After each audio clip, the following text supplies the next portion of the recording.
Exclusive beat. Brabby, why you take it? Oh, man, picking anything. Okay, get my Brabby bottle water, like drink. When I bottle water, I want to big next day. Oh, Brabby.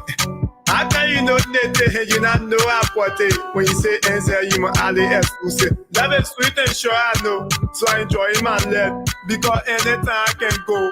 Love you and leave me. Let me do me. The other weekend, I will enjoy myself. The way they be in the start going, I will feel myself. My money, I finish by moving for yourself. So I hate the club. People were dancing, but I choose to say myself because I went there for something. Then I saw they find get what kayaking. I won't go ask it. I said, let me try my luck and see. Maybe she agree. And I cry and come to see someone who I let in her holly. So I talk to myself. Let it be your man. Bamu fair, you could be your man. He could be your man. So I walk out to her, I say, fine girl, hello. What you doing? She said, fine. What you doing? She said, Shinta. I said, partner, like your 10. She like, wow.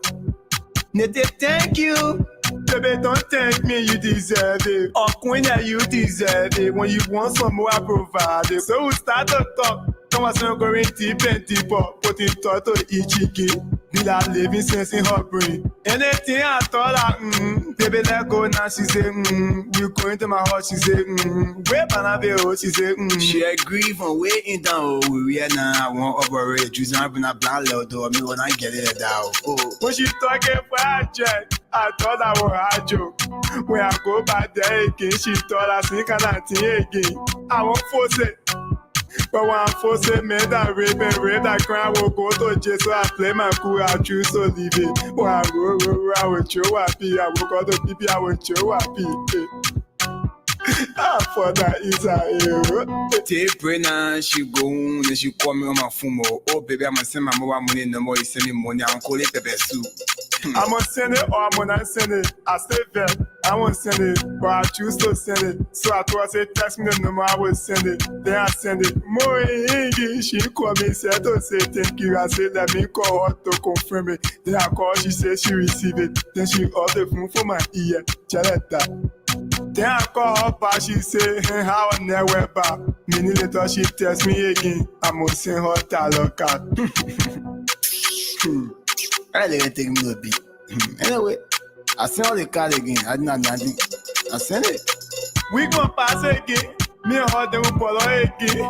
I look at her, she look at me. I was passing by her, then she hold my hand. She said, speak to me, me and you, not me, no palaver.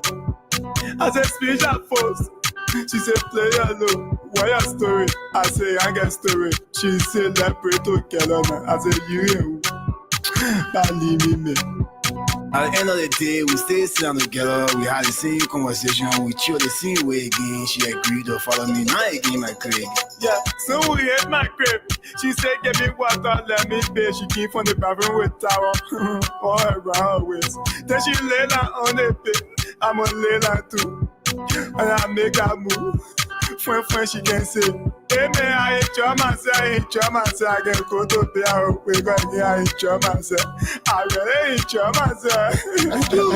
Since she left the crib, I call mom pass by, she call me, oh baby, I begin call me again, I said nothing, so you going out to that, I said no, I'll be busy.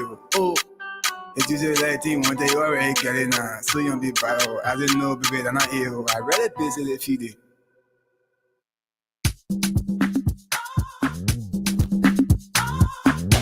Chaos beats. They say I love money, penny.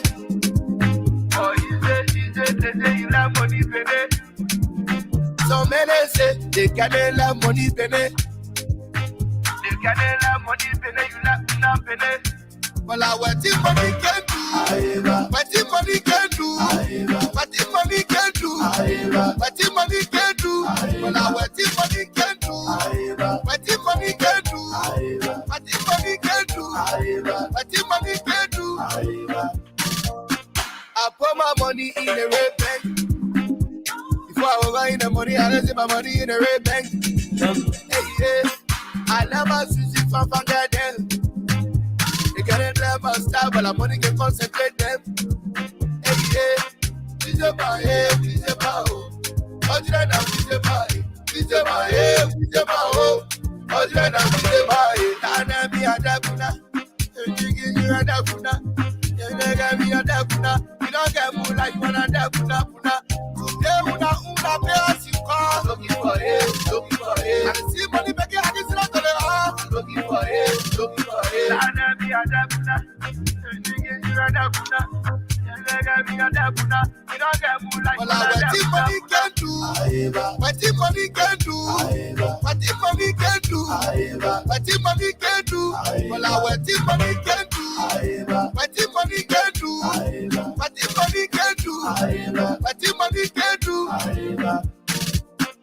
That's about just I can't pull out my bag. I can't Monkey go up, monkey hard to calm down. Monkey calm down. I feel if my kabagi, they say you want me calm down. Monkey calm down. Money for hair, baba ground. Monkey calm down. You're a monkey sweating, now I calm down. Monkey calm down. What money can do? What money can do? What money can do? What money can do? Well, what money can do? What money can do? What money can do? What money can do?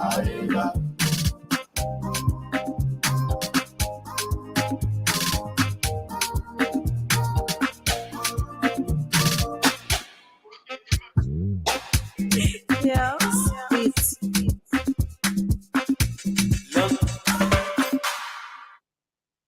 Picking out tunes like Bill.com. LT City Finest. Yeah. Too black on Melons in that man. One more melons in that one more. Melons in that man. You are una friend, you my man, he to mama. Melons in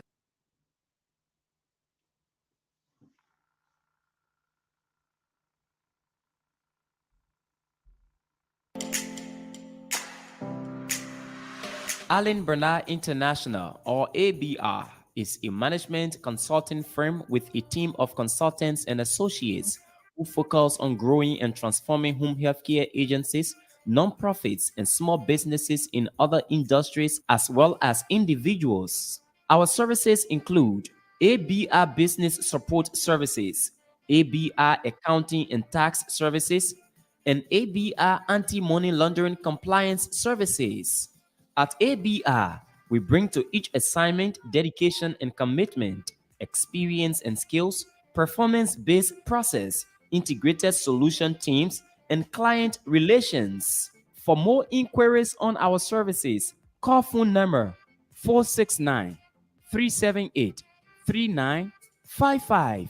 That's Allen Bernard International, or ABR, transforming business through ideas.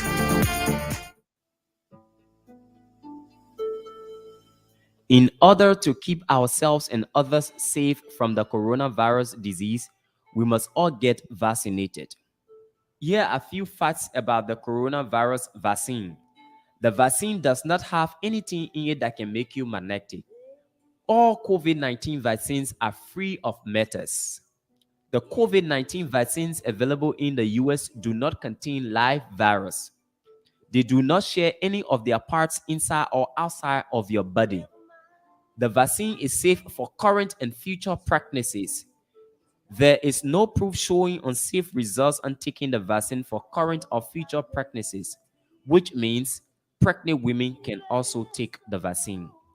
The COVID-19 vaccine does not change your DNA. In fact, it has absolutely no interaction with your DNA. The vaccine does not cause you to test positive for the virus. It is untrue, as none of the vaccine will cause you to test positive in a viral test. Therefore, the vaccine is safe to use. Get vaccinated today and stay alive. A message sponsored by the African Career Education and Resource Incorporated, or ASA, in the state of Minnesota.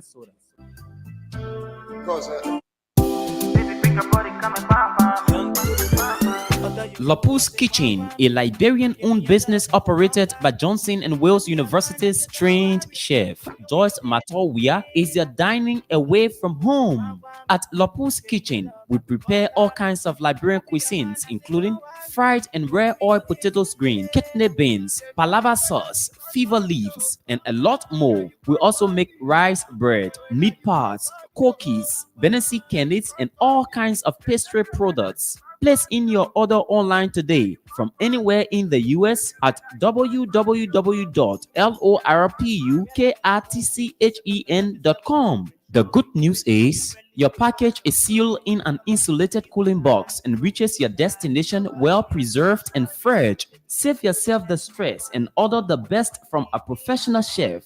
Lapu's Kitchen keeps your fingers licking.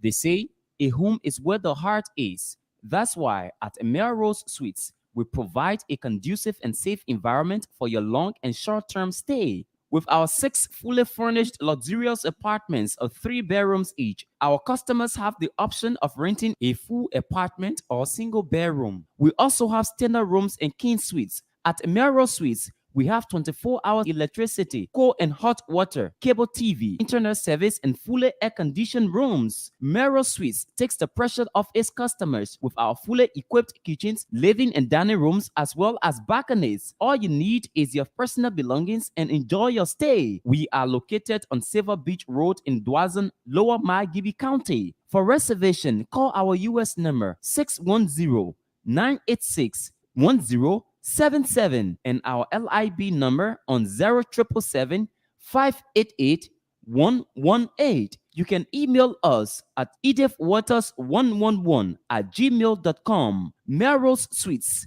a home away from home.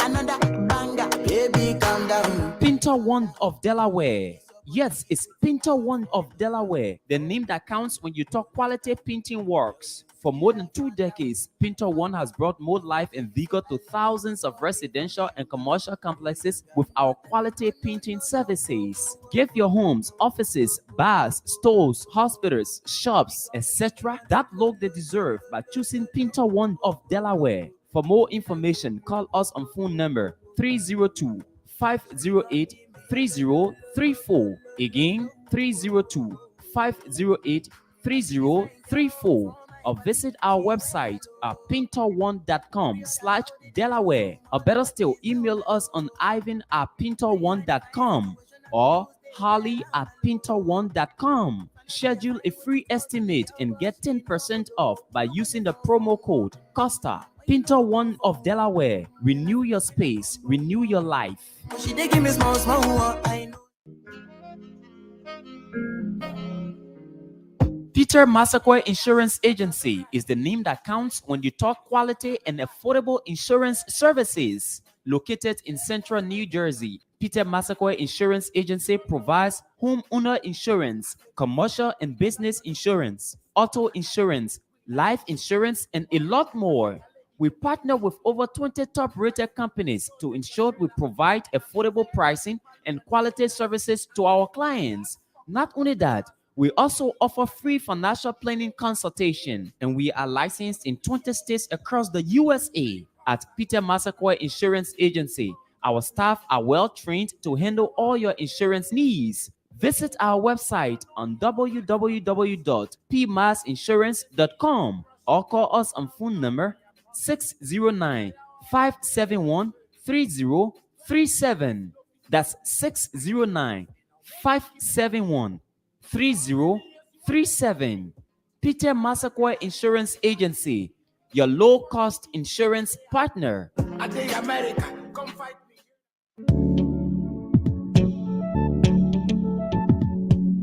We all know the headache we go through sending money to our loved ones, friends, and family in Liberia. High fees, long lines in banks, the usual complaint of the system being down, such a waste of time and energy.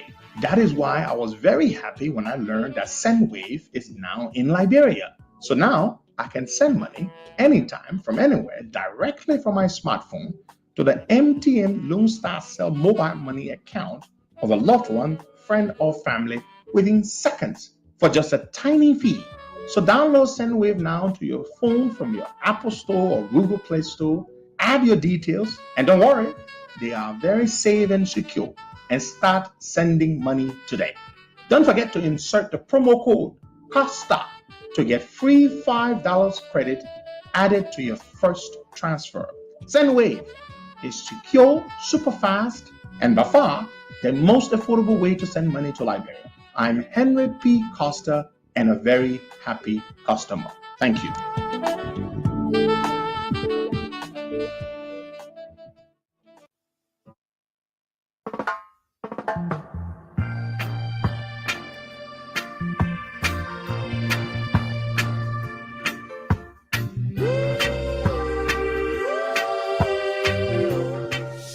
Okay, folks, good morning, wherever you are. Welcome to yet another edition of the Costa Morning Show. Today is the 25th day of May 2022, with the time exactly 10:30 here in Liberia, to be specific, Monrovia. And I'm here. Boaka Kamara is my name. Costa, it's over to you. Good morning, Boakai. Yeah, good morning. So, did you hear about the CPP case that went to the Ecowas court? I just saw a post from Lafia Good, but he never went in detail about the case. Well, CPP Cummings filed a case to the Ecowas court about voter roll, about possible electoral fraud and stuff like that. And yesterday, the Ecowas court threw it out. But he did not tell his colleagues. Yeah. So we didn't know. No, seriously. We did not know that he had filed a case to the Ecowas court. Folks, y'all listen to this. Ellis Cummings filed a case to the Ecowas court without telling Boakai, without telling Ure, without telling Yumbly. He filed a lawsuit to the Ecowas court. This is the Ecowas court threw the case out. We should speak with Councillor Lafia Good. Mm-hmm. Yeah, we want to speak with him. You want to call him, or you want me to call him? We're not speaking to him. I'm calling Councillor Good right now. Let him just brief us about this case that Cummings filed to the Ecowas court. We just started this show. We were wondering whether you could speak to us for 2 minutes just to tell us about the nature of this case that went to the Ecowas court. Any case has been disposed of now? All right, so we await confirmation from Councillor Lafia Good as soon he confirmed. Okay, hold on live with us. We have Councillor Good. Councillor Good, I'm putting you on right now just to tell us briefly about this case at the Ecowas court. You are live, Councillor Good. Hello. Okay, good. Yeah, you get me? Loud and clear. Loud and clear. Okay, so last November, the CPP, the CPP, that is the collaborating political parties, through its lawyers, filed an application against the government of Liberia for what they term as a human rights violation under Article 13, specifically of the African Charter, the right to participate in the political elections. And the application was signed by Attorney Kofi Rouge,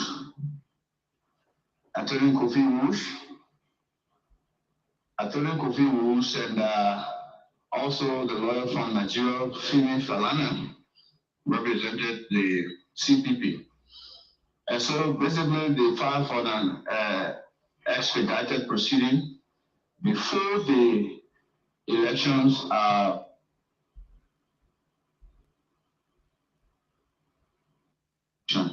they wanted the court to rule against the holding of that election according to them because the voter roll has not been cleaned. Wait, Councillor Gu, So are you talking about? we filed our application from our rules of court.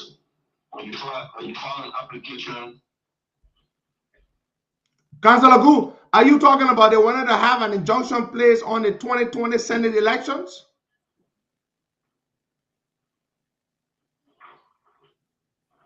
Councillor Gu? that's what the application really sought to do in practical terms, because they were saying that the photo roll was not clean, and so the election should not be held until the photo roll were clean. That's what they said. Yeah. And so we argued that the photo roll prior to the 2017 runoff election, there was a team of from Ecowas that came clean before the runoff election. And in fact, they argued that they're supposed to be a part of the cleaning up process of the voter roll. So our argument is that no, by consultation with the political party in terms of the cleaning of the voter roll, meant that the political party will play an observation. They won't get involved into doing the elections commission job. So it was a purpose of information, and for them to be at least represented in any process that will lead to the cleaning of the voter, which happened in 2017 prior to the runoff. And we also argue that the fact that the elections have already been had December 8th, if the court were to even rule in their favor, it would be moot. The matter would be moot. And that if the court rule in their favor, it means the court would be saying that it would want Liberia to run into constitutional crisis of undoing the elections results. And they argued that they were not going to participate. It was against their right to participate. But however, the CPP polo candidates in the elections, they won 6 of the seats and already been inducted into office. Some of them actions are already been taken by some of them. So it was not going to be any meritorious for the court to rule in their favor. And the court said that elections matter of such, it is squarely within the domain of the domestic authority. Precisely. But Councillor Gu, let me say one thing to you before you go. Are you all aware that the other colleagues in the CPP were not aware that Mr. Cummings had authorized this? Were you aware? No. For us, we wouldn't respond to people. We will respond to whether somebody, because yes. So respond to the papers and we didn't okay. Know whether Councillor Gu, thank you. The political parties knew or not. Yes. Thank you very much for this information. Boakai? Hello. Yeah, I'm getting you, Costa. Did you hear the man? Yeah, so, but by that time, I don't think there was a lot of misunderstanding. So why would Mr. Cummings file a case with? No, there was no misunderstanding. No, by the time he filed this case, there was no wahala. He was the chairperson of the CPP. Yeah. In November of 2020, election was about to be held. Just reminder, Colette, this is Councillor Lafayette Gould, who works at the Ministry of Justice as a prosecutor for the state. This is not Horatio Lafayette Gould. This is Lafayette Gould. So, but Boakai, the thing is, why would Cummings file a whole lawsuit without telling Boakai, without telling Yuri, without telling Yombly? Folks, there you have it. Look, do you know when I got to know about the lawsuit? Yesterday. No. Yesterday, Serena Cephas, the Solicitor General, spoke to the lawsuit. That's the time I was like, what? Did the CPP file a lawsuit at the Ecowas court? I mean, it was news to me. And we felt that we needed to tell our people about this, because this shows you how Cummings has been playing all along.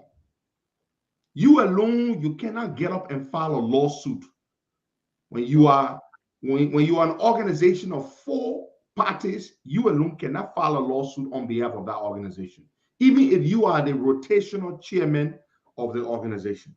But these are some of the unilateral actions Cummings used to take. For example, when he unilaterally fielded, what's the boy's name? Phoebe Henry. Yeah. He picked a candidate to represent us in District Number 9. That's why Phoebe lost the election, because the other parties did not support Phoebe, because the decision to put Phoebe forward was not one reached out of consultation. Ellis Cummings is not a leader. It's not a leader. You make a decision, you file a case to the Ecowas court without consulting your partners, and some of you find it okay. You know what I mean, brother? You file a whole damn lawsuit without telling your partners. Now look, we lost the case. The Ecowas court threw the case out. You understand? Because look, we participated in the elections, in the 2020 elections. We won 6 seats. You understand? You know, and then they're going to be saying we knew. And you see the ANC people, oh yeah, we knew about the case. we knew. We didn't know a ding thing about the case. He's a terrible guy. Now, let's move on to, speaking of Cummings, we're going to stay on the issue of Cummings. So yesterday, his well-paid investigators published their findings. We're not even going to waste our time to go into the findings to discuss them and all that kind of stuff. They essentially said just what we expected they would say. That they said they did an investigation. They spoke with individuals they believed to be reliable. They did not name the individuals that they spoke with, Waka. They didn't tell us we spoke with John Brown, we spoke to Peter, we spoke to Paul.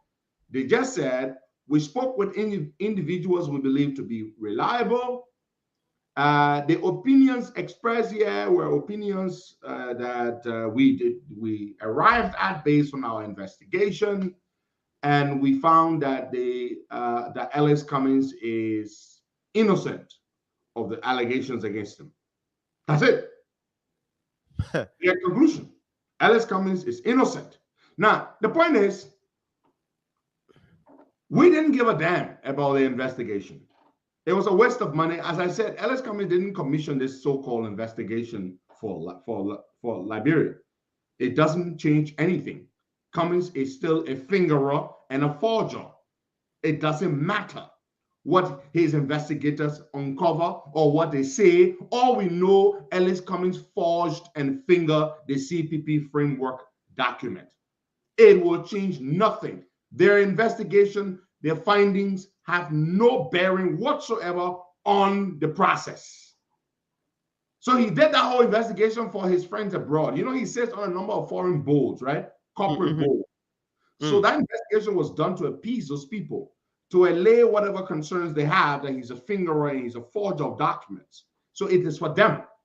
It is for his friends at the Chevron board that he sits on and other corporate boards that he sits on. That investigation report is not for us in Liberia. It is not going to be used in the court of law. It is not going to, because how the hell we are 4, and the 4 of us, 3 of us accuse you, and you don't come to ask us anything, and you conclude that, hey, the guy is innocent. What kind of investigation is that? You didn't come to Liberia not once, his investigators, no. You didn't even call to arrange to speak with us. No, you didn't do that. And then you say your man is free. That's your business. He is free to you. He is clear to you. Send a report to Chevron. Send a report to the other boards that he sits on. He collects all that board fee. Send it to them. It's not for us. We don't need it. You give it to us. We'll wipe our behind and throw it in the trash bin. That's what we'll do with it, because it's useless to us. It's useless to us, Bagay. Yeah.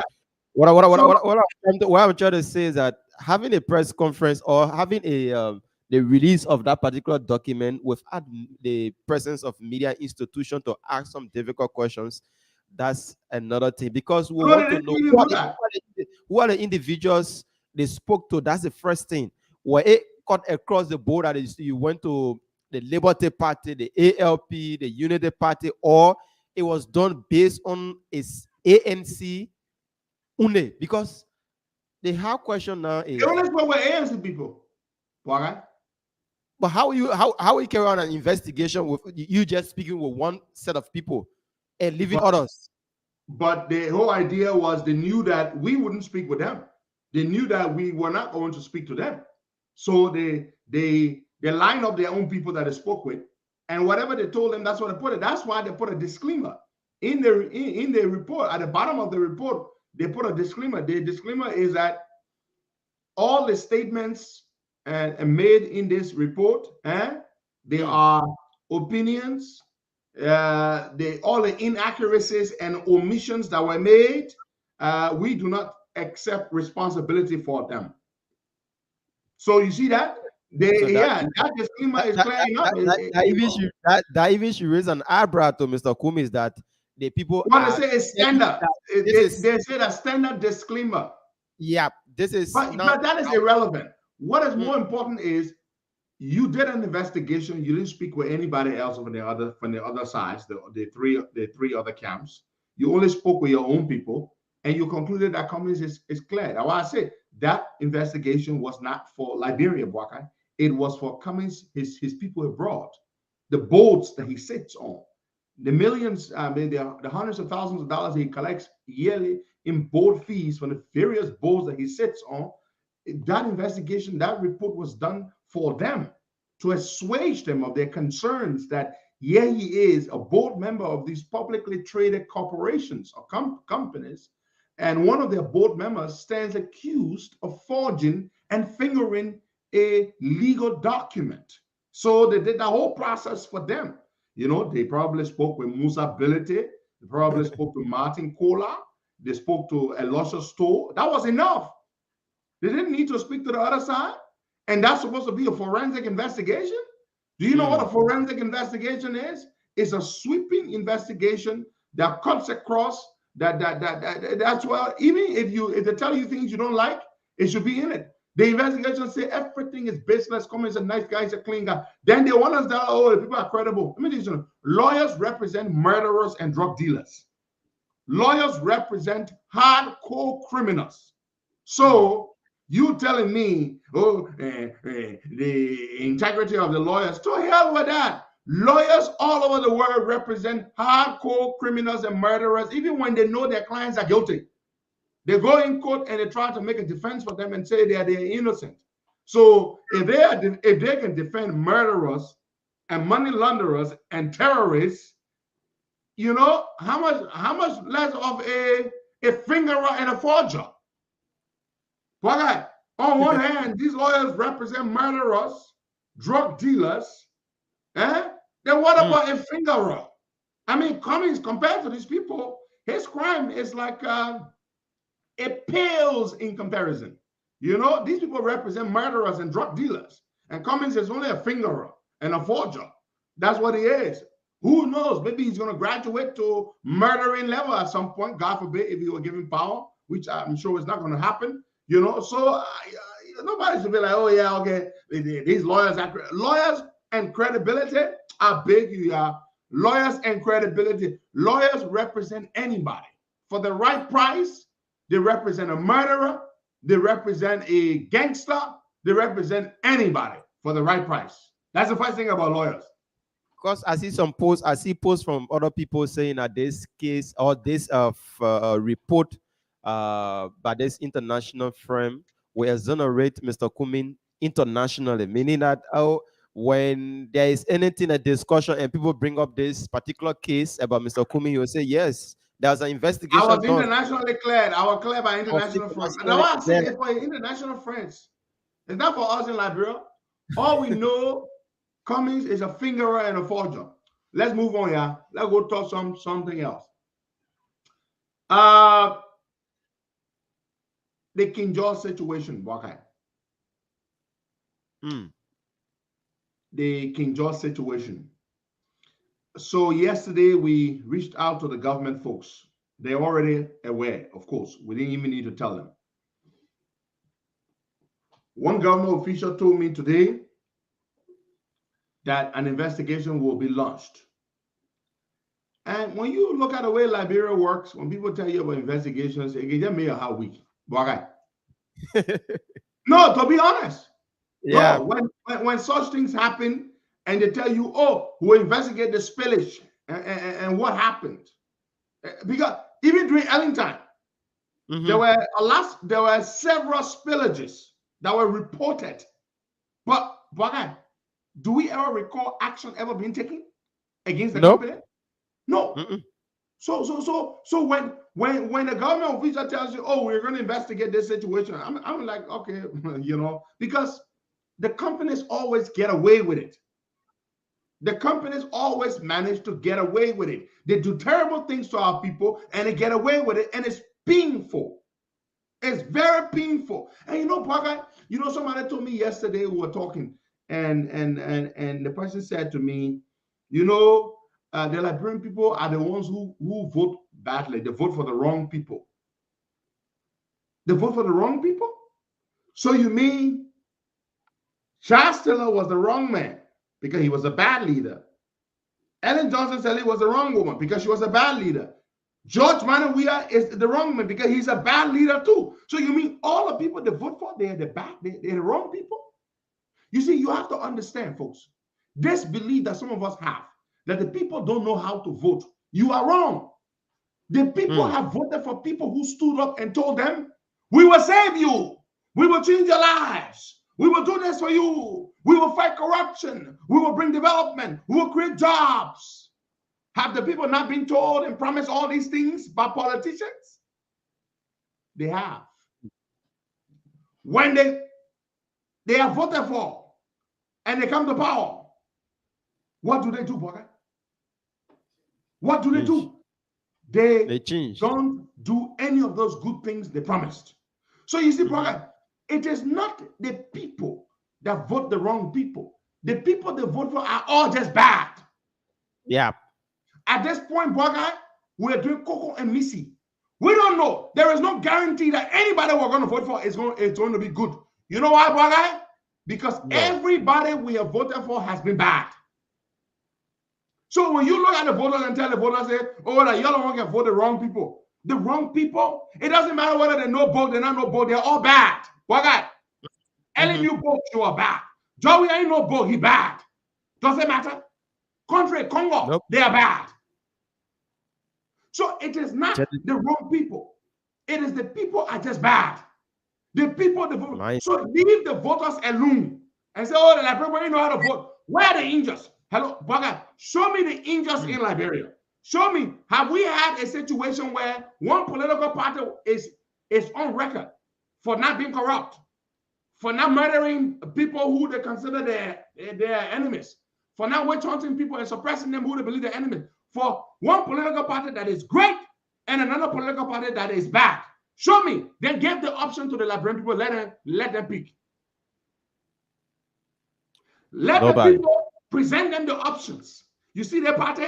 They have a track record of integrity, of leading well, and doing this and doing that. You see the other party? They are bad. There are no good options. Let me just tell you this. So when you get up and tell the people, say, oh, the voters know how to vote. Are they angels? Can you please show me the angels that the people rejected? Show me the angels that the voters saw and know their record, their track record. When they were in power, everything was great. Yet the people rejected them. Show me those people. Show me those people. You can't find them. That is the truth. To be honest with you, that is the truth. So when you look at the voter and say, oh, the voter, he know how to vote, you are lying. The voters are not the problem. It is the people they vote for. Election after election, the people are bad. The people are bad. Yeah, because we just have a mindset. We just have a mindset that, oh, if I get there, it's my time. This is our time. So what the other is our time for all to do ours. The only reason why we vote is because we can't give up on our country. No, absolutely. The only reason why we're voting is because we can't give up on our country. But for you to tell me that here is an angel and here is a devil, something wrong with you. Because we've seen all those angels in the past. They've told us all the sweet things we want to hear. When they come to power, what do they do, Bagay? They change and go back to the same thing. No, they don't change. You're wrong. They show their real self. You see, Michelle Obama said, power does not change you. Power only reveals who you are. You understand what I'm saying, Bagay? People don't change. When they are good, Bagay. No matter what kind of situation you put them in, the good in them will reflect in that space. Their light will shine. But when people are bad, they're just bad. When they're bad, they pretend to be good. So my thing here is, please leave the voters alone when it comes to the voters vote for the bad people. All the people the voters have voted for have soon to have one thing in common. They are all what? What got any for me? They are all what? They seem bad people. All the people are bad. Bad. So Very bad. what kind of option you giving the voters? You tell the voters, oh, pick the man. They are the man better. All the voters, all the people we voted for when they come to power, they are bad. Bad. They are bad. Everybody. You can't tell me your political party is better than my political party, because all the political parties are the same. The same. The same. All the political parties are bad. But the reason we keep voting is because, you know what? We keep hoping that one day we'll find the right leader. That's why we keep voting. That's why we will go to the ballot box. We will vote again. We will not give up, right? There is too much at stake to give up.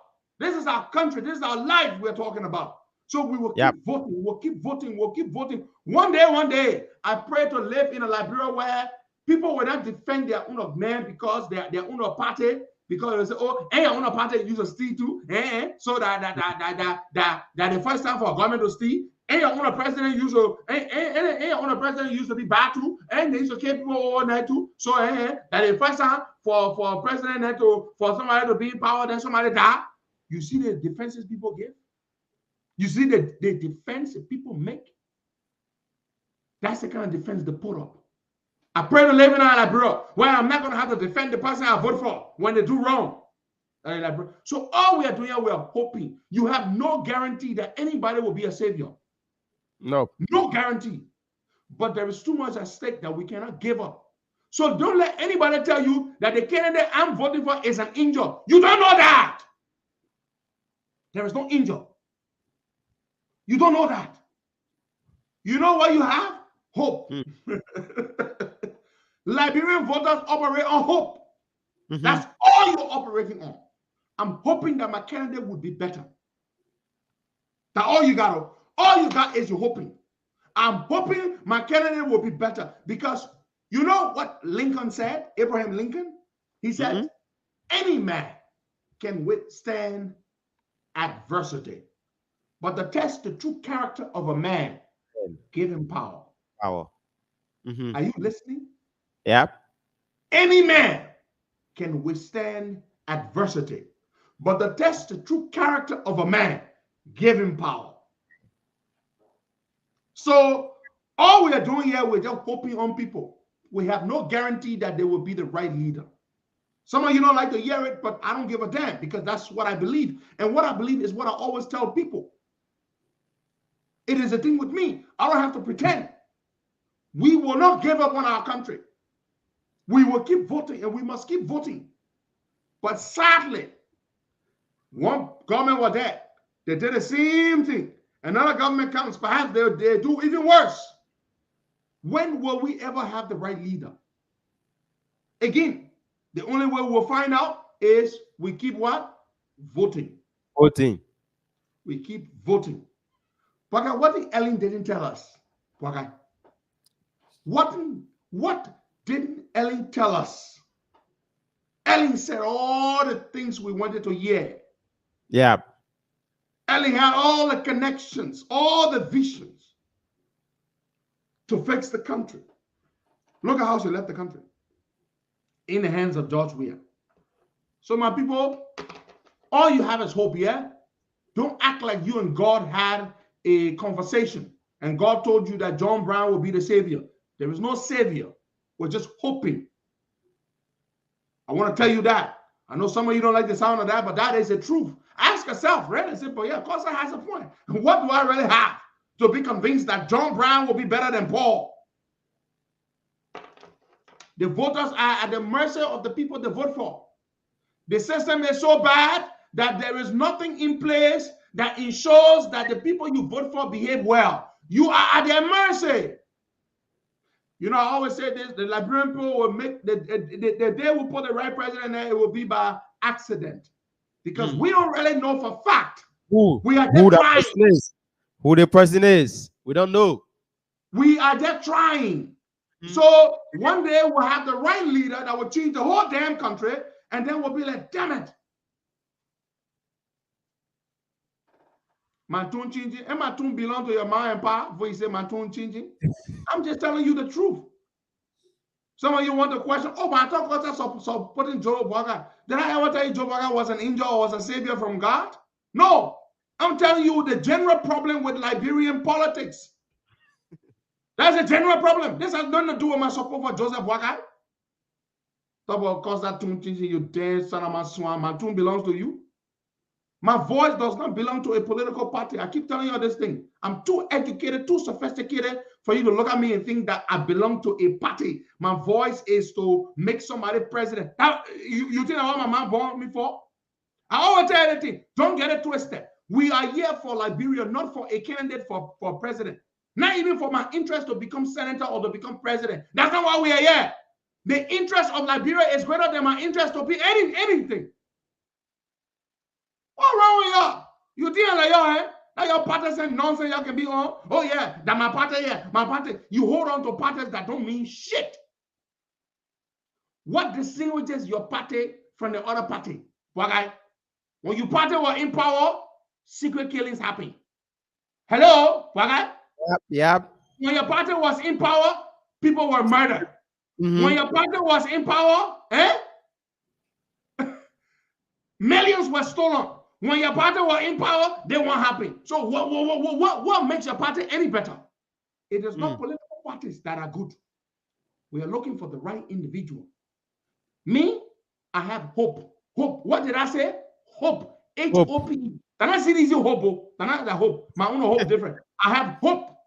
I have hope that Joe Boga, the candidate that I'm supporting, will be different. And you all I say hope. Did I say guarantee? Hope. Did I say guarantee, Boga? Nope. You said hope. I said hope. Hope. That's all I got. Can I see this hope? Can I change for hope? Now hope for change. I said, no, I think there was a misunderstanding with the time. Would actually take you, what time is it in Liberia right now? 11 o'clock? 11 o'clock.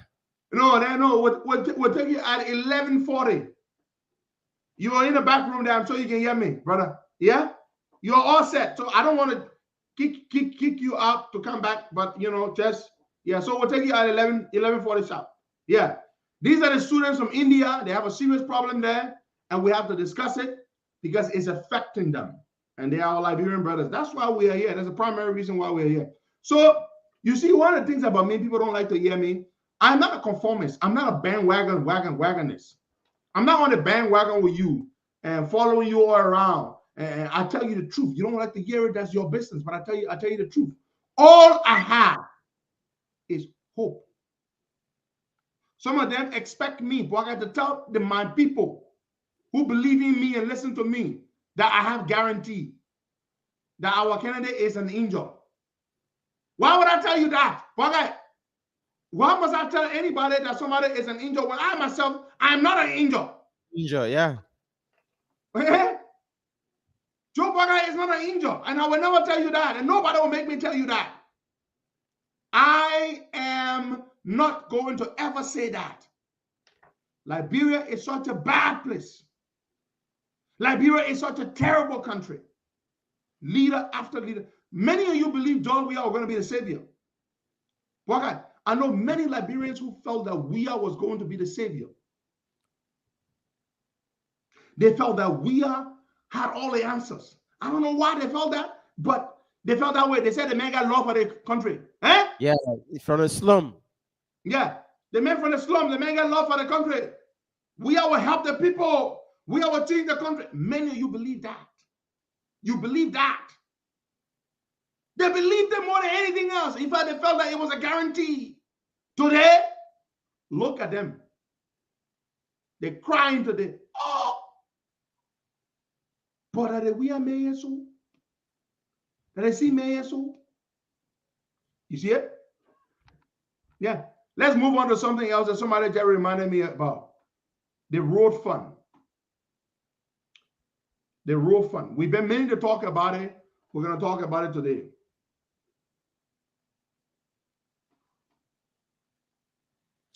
He also said that we're going to touch on our sisters from Oman. Yeah, I can't remember.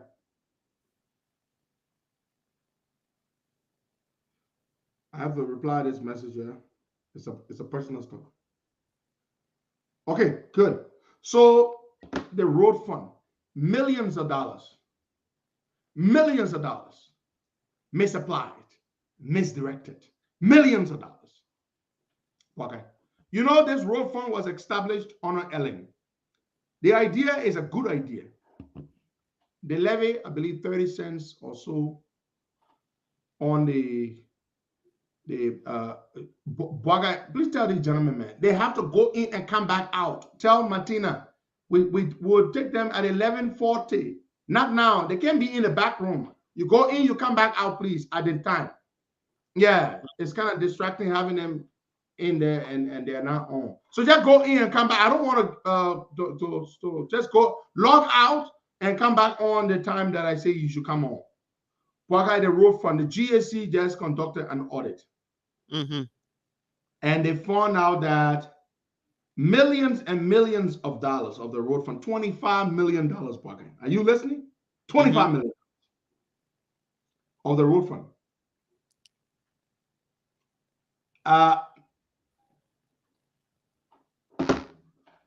The way the road fund was set up, the road fund levy, I believe, is 30 cents on every gallon of gas, every gallon of fuel.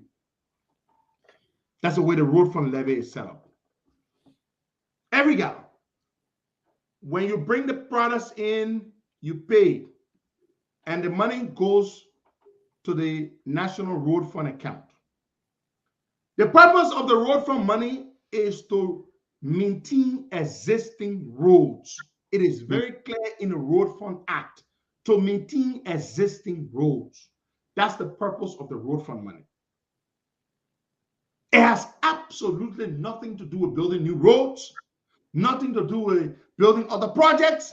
It is to do what? It is to maintain existing roads. It is stated clearly in the act that created the road fund. This government, under George Weah, has been using the money to do completely different things. These guys don't respect the laws. They don't respect the norms. They don't respect, for that alone, people can go to jail. When the right government comes to power, the money says to maintain existing roads. If you take it, you build new roads, you can go to jail for that, because that is not why the road purpose. That's not the purpose. We have the audit here that was done by the new Auditor General. The new Auditor General. The new Auditor General did this audit. We're going to go into the audit report, not the entire thing, but there's something there that you need to hear. It's interesting work. There we go. They wrote this letter, the Auditor General wrote this letter to the head of the Road Fund Office, Mr. Boniface D. Satu. And the audit period covers July 1, 2018 to June 30, 2019. 1 year. A period of 1 year. This is the period the audit covered. Who government term is that? George Weah. George Weah. Let me make it clear. That's all we have time. Now, the audit, this statement, this letter written to the Auditor General, to the Road Fund boss, Boniface Satu. The letter reads, we draw attention to Table 3 of the financial statements in which management reported the total of $22,234,424 as receivables due from petroleum importers for fuel levy charges, and net variance of $4,623,251.41 exists between the receivables reported in the financial statements and the amount confirmed by petroleum importers that responded to our query. Listen, boy guy. According to the records, the road fund people say they received $22 million, $22.2 million. Remember that figure? 22.2. Thank you. 22.2 million is what the road fund people said they collected from petroleum importers. Listen up.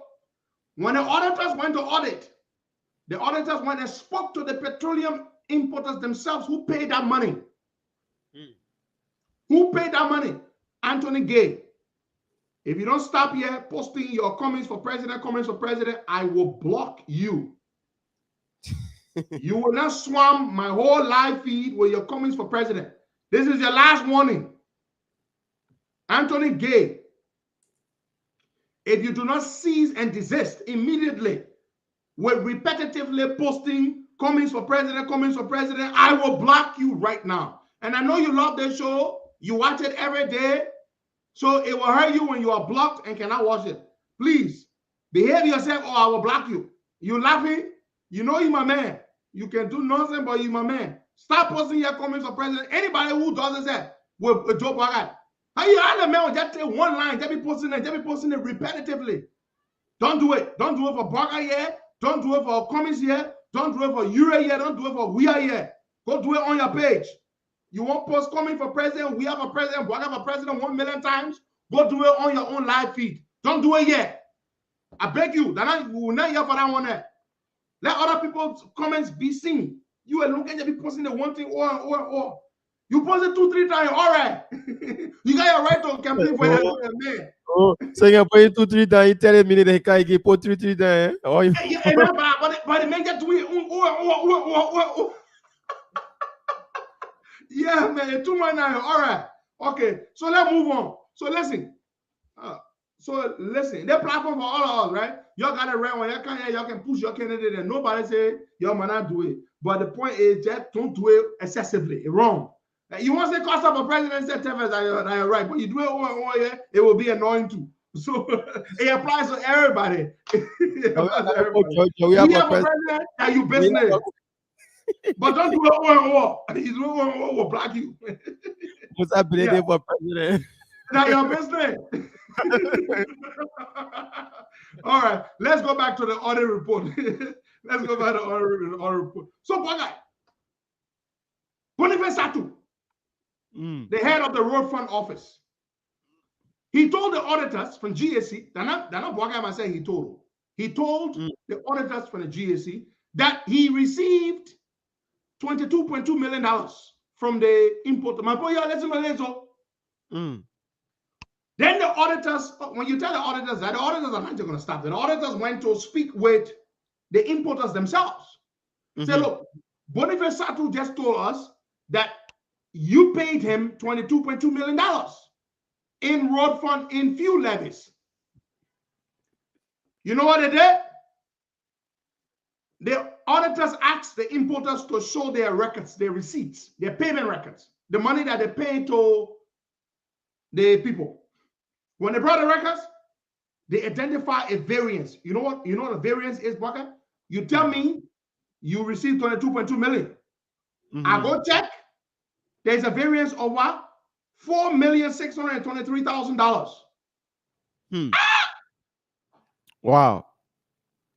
Boniface Satu told the people that he received $22.2 million from the fuel importers. But Baka, the variance is $4.6 million. And then you command the money, you hold it one, the other one you hiding it. So why did Boniface Satu lie that he only received $22.2 million instead of saying $22.2 million plus $4.6 million? That would be what? $26.8 million. It should be $26.8 million. Instead, Boniface Satu said he received $22.2 million. So why did he fail to disclose the $4.7 million? My man John Sabo, how was your birthday yesterday? I hope you had a good day. I saw the madam spoiling you with love all on Facebook. John Sabo. John Sabo. Okay. John Sabo said the other money went in the hole. But why did he do that? Now, let's read further. Outstanding commitments. So the first discovery the auditors made was what? 4.6 million. Are you there, my guy? Yeah. A variance. The auditors and the people, that's the kind of word they use. Variance. There was a variance of 4.6 million when they did a reconciliation of the boats. What Boniface Satu said he had collected versus what the importers demonstrated that they had paid. So what you collect versus what the people demonstrate that they paid must be in what? In sync. Yeah. If you say you collect 5 million, the record should show from the people who pay you that they didn't pay you 5 million. You can't say you collected 2.2 million. The record shows that you collected 26.8 million. What did you do with the 4.6 million? That's the first thing the audit found. This is a recent audit. It was done a month and a half ago. Recent audit.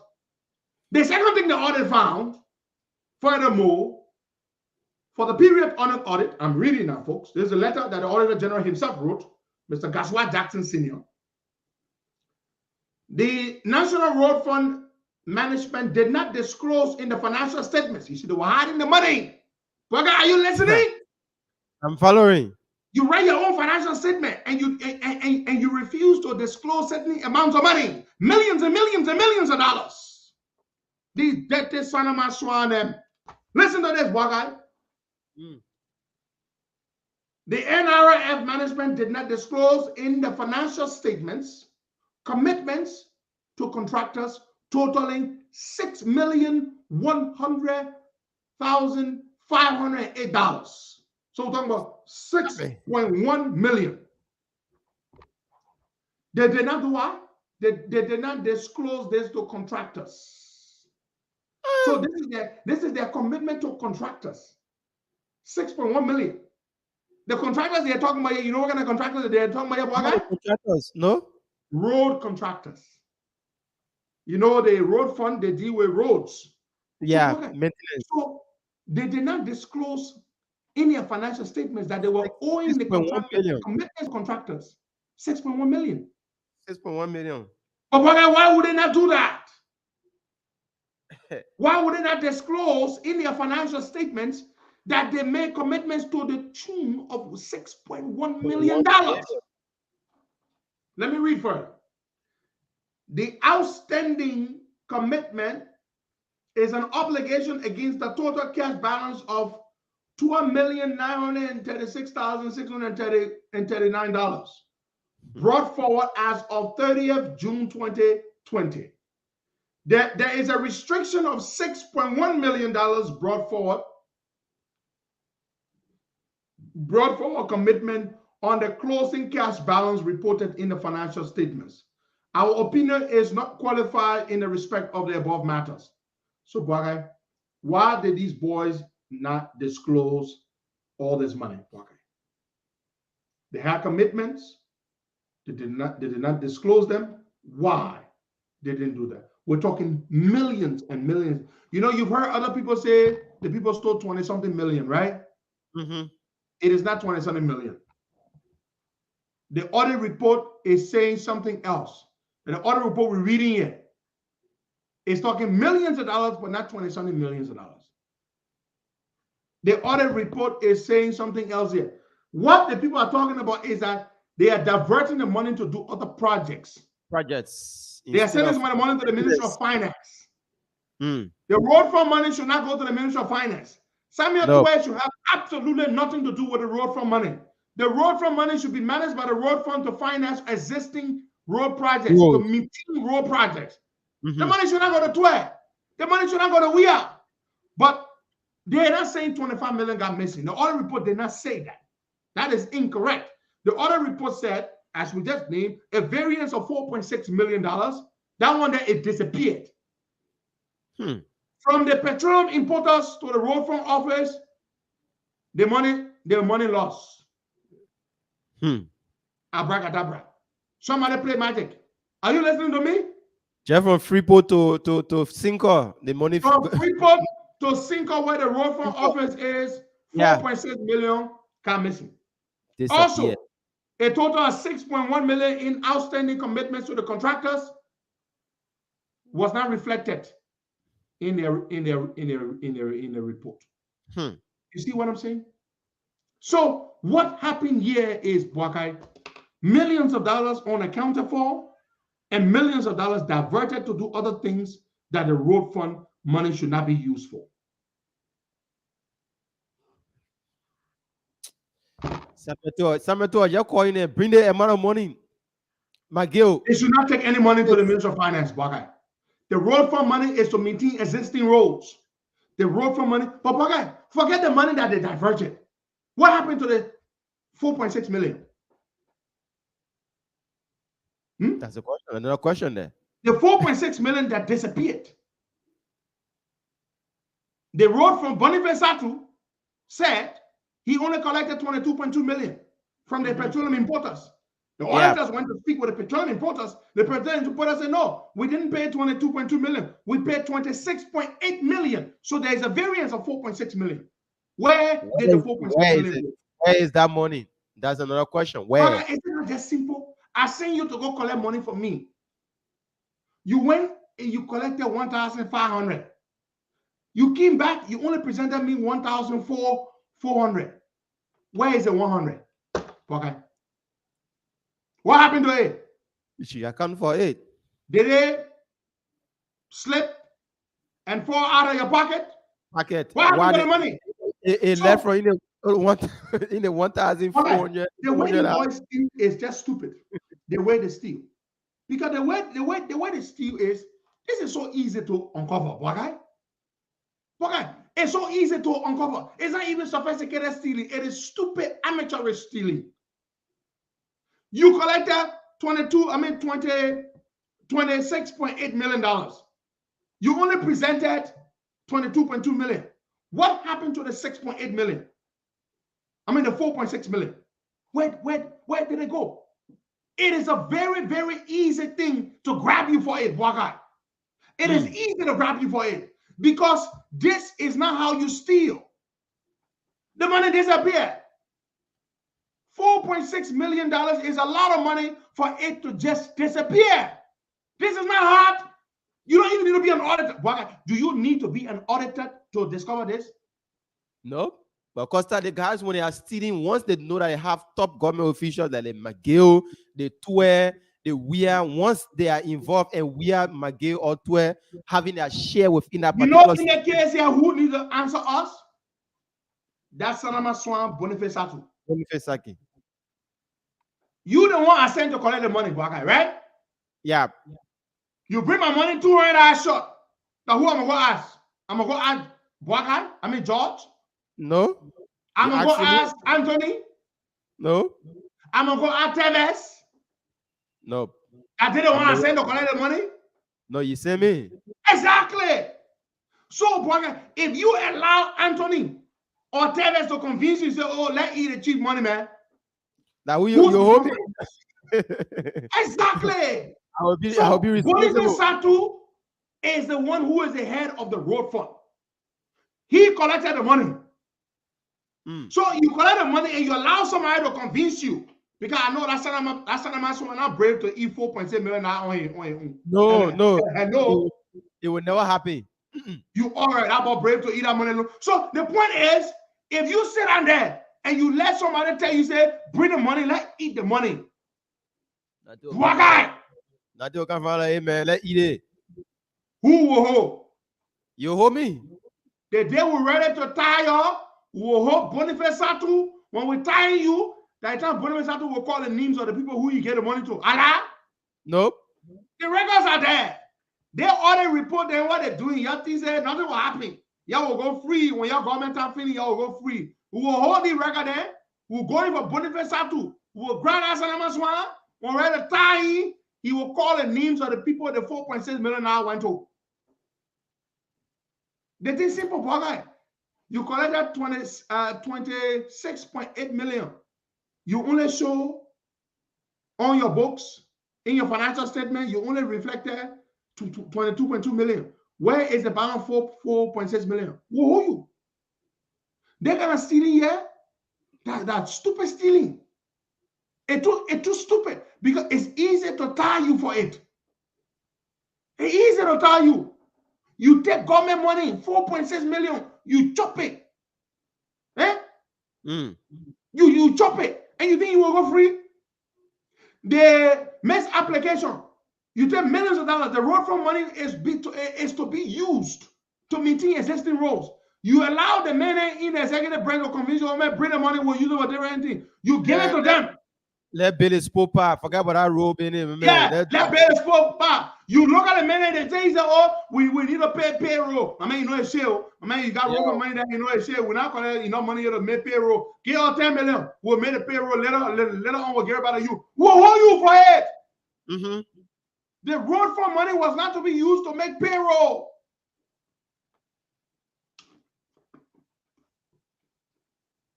This audit report is a good audit report. I want to congratulate Mr. Gaswa Jackson Sr. Huh? No, my brother Ohaji Tiger. Victor, I disagree with you. If you appoint me into a job and you want me to do wrong, to break the law, you think I should break the law because you say so?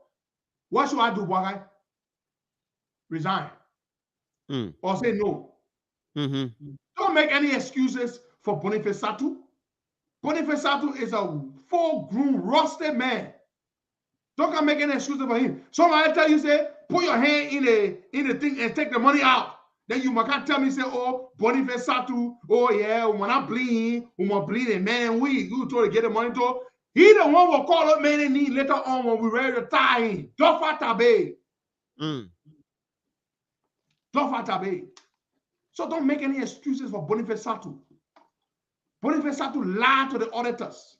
He told the auditors that he only collected for that period, June 1, 2018 to June 30th, 2019.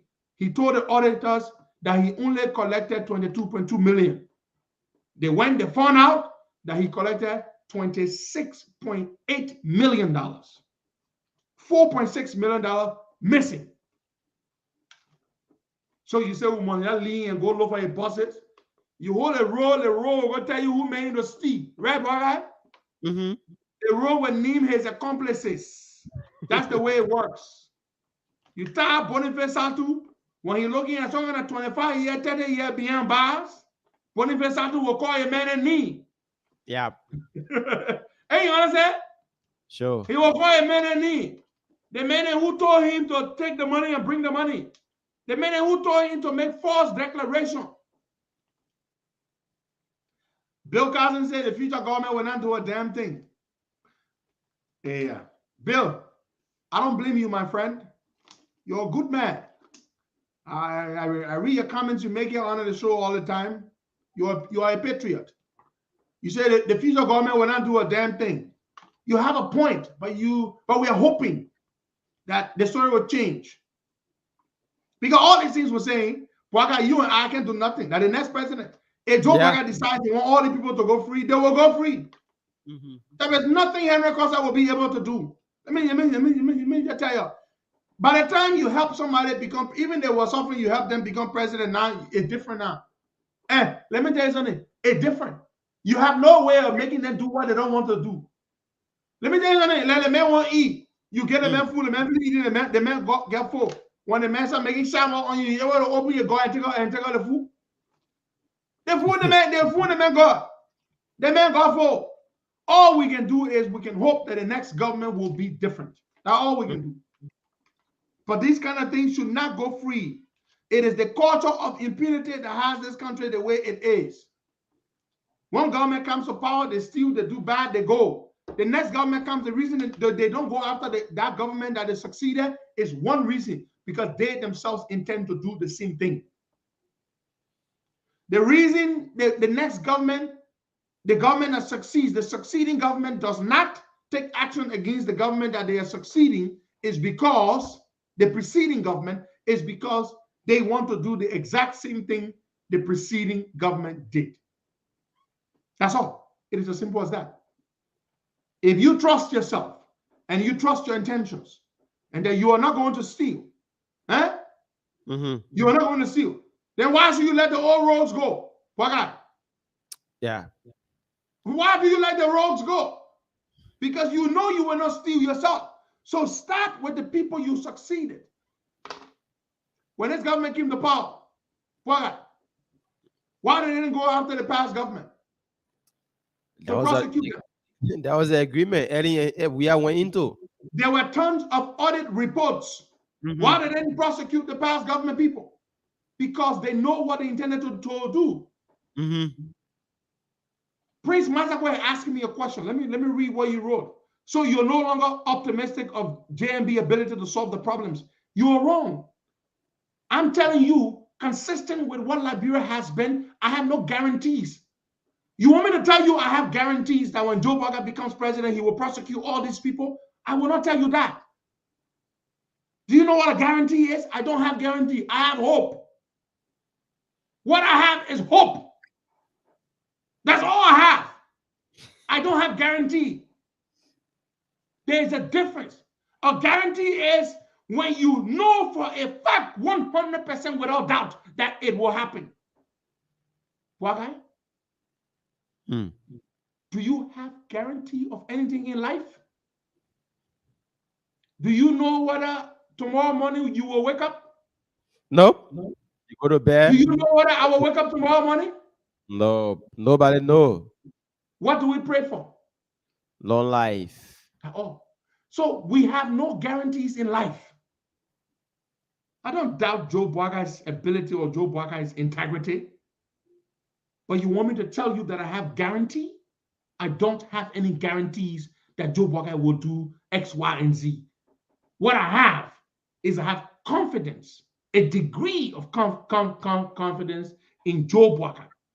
But I have no guarantee for any human being to predict their actions, to say that a human being will do X, Y, and Z tomorrow. For a fact, 100%, I have none. There's no guarantee in life. Now, what people can get married today, they will say for better and for what? For worse. For better and for worse. Yes. For richer and for what? Poorer. And then when you get poor, what happens? The woman chile. Everything chakla. Let's go take some calls, boy. Let's go take some calls. The woman can rap it. Quit to rap it. And then we'll speak to the guys from India. So we can only hope. But the evidence is there. We have a lot of evidence. Somebody say hope is not a plan. You are right. Isaac Kofa, you're right. Hope is not a plan. I agree. Hope is not a plan. But guess what? When you are speaking of another human being, you cannot speak in as though you know for a fact 100%. You can only hope that they will do the right thing. That's all. That's all you can hope for. That's all you can hope for. But don't talk about guarantee. Because we have none. Our own lives that we lead, we have no guarantee that we'll see tomorrow. We have no guarantee that we will live to be 75 or 80 years old. We have no guarantee. But all we do is that we hope and we pray for the best. That's all we do. That's all we can do. But let's go to the phone lines and take some calls. 0770102102086 01038 Okay, brother, I have the court records here. The case that Ellis Cummings filed to the Ecowas court. I have all the records here. Benedict Sano is one of the people that signed it. Samuel Kofi Woods at Tone Law and Philip Kanga is one of the people that signed it. This is the case they filed. Wow. They submitted a case in November 2020. I have all the documents here. November 2020. This is the case they filed to the Ecowas court. Ellis Cummings. He never told his colleagues. We were not aware. We just became aware of this case yesterday. I have all the documents here. Let's take some calls. They filed a case November 2020. I have all the documents here. He never told us. How can we be partners and you don't tell us anything? How can we be partners? You don't tell us that you file a lawsuit on our behalf. Let's take some calls there, Bwagai, and then we'll speak with the guys from India. 077-012-102-102-86-010383 555-102-102. The WhatsApp number is +231 888 624171. Yeah, that's +231 888 624171. That's the WhatsApp number. You can call this morning and you'll be live on the Costa Show. Let's take this pressing this morning. Good morning. Morning, Barca, and good morning to Harry Costa. But I just want to just say something. The same misappropriation for the funds, wasn't that the same thing that Bernie Samakat did, and they told him that he couldn't take off? So are they doing it? Does that mean they should leave office too, or what? Barca, where caller gone? Yep. He's asking if the thing that happened at the National Road Forum, if it was similar thing that happened with the Bernie Samakat issue. So if there will be an action taken against Boniface, but we'd see that would take this. Who will take action against Boniface Satu? That's why he's saying that probably government. We may say they should launch an investigation. Man, that's two different things. You think Boniface Satu ate $4.7 million loan? You already let's go take different. Can't talk about take action against Boniface Satu. I beg you, yeah. Let's go take our own calls, yeah. 077-012-102-86 010383 555-102-102. The WhatsApp number is +231 888 624171. Good morning. Good morning, Baka. Good morning to Henry Pedro Costa. Look, Costa, thank you for the show this morning. I listened to something where I think you were saying last night on the radio, on Small Talk. I just know that was big wrong. Look, the guys, they are injected, and the bloodline is criminal activity.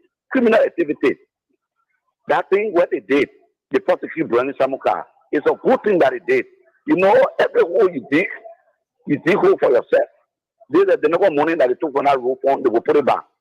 And thank God, according to him last night, he said there was no document that was given to him by the how to call it, the legislature. They just told him, GSC, mercy, go and take it, go do it.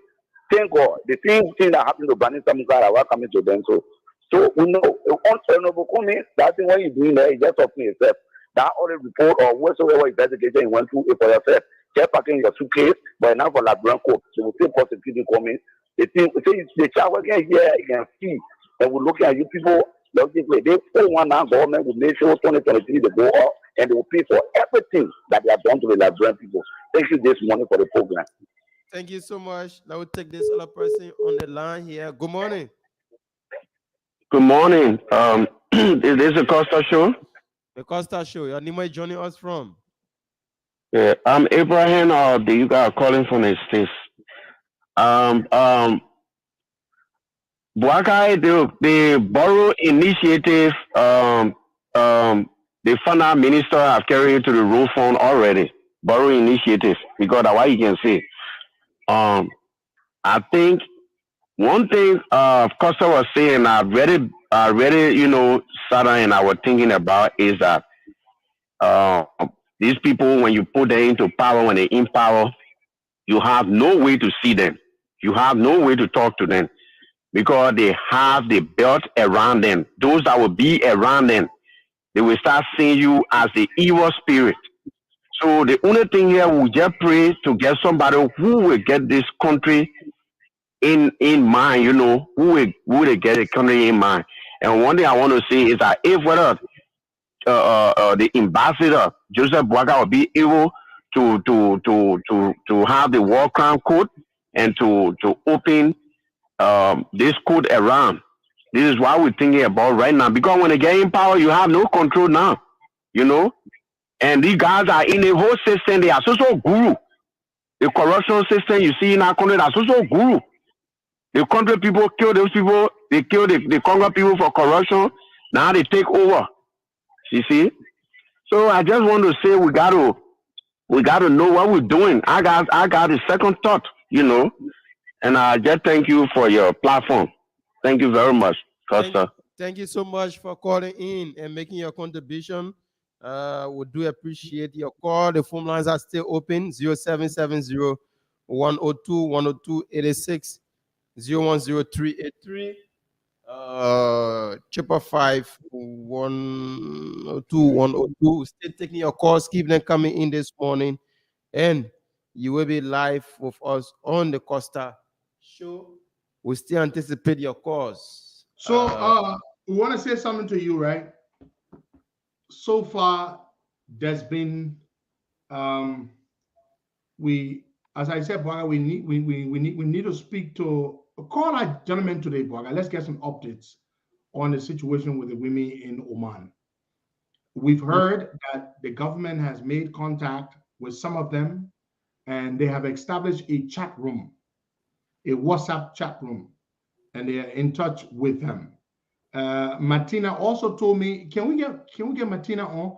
Martina also told me that they had gone ahead and placed some of them in safe houses. Some of the women in Oman. I don't know who did that, who had them placed in those safe houses, but some of them had concerns about being placed in those safe houses. You know, I mean, it's just a whole chaotic thing. The bottom line is, Bwakai, try to get Martina on briefly before we go and speak with the guys from India. Look, the bottom line is you all need to tell your family members and tell your people to stop going to these countries. Stop going to these countries. I beg you. You go to these places, it's difficult to help you from there. You get into trouble, it's difficult. Stop going to these bad countries, especially to these Arab countries. Stop going there. I mean, these people don't have good human rights records. They don't. Yesterday, I received a call from a guy in Dubai. A lady was in Oman, and then she was undergoing the same difficulty that others are undergoing. So she managed to leave from Oman. Somebody convinced her to leave from Oman, and she traveled to. The person said, "Come here to Dubai. I have a job for you." And she left from Oman, went Dubai, not faring too well, and then she go. The person that she went to, the person switched their phone off. She can't get in touch with the person. She was just like on the street.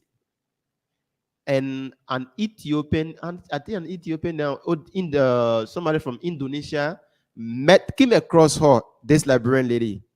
But she was sick, totally sick, and she needed treatment. And the Indonesian guy was working with one of our Liberian brother at the same job site.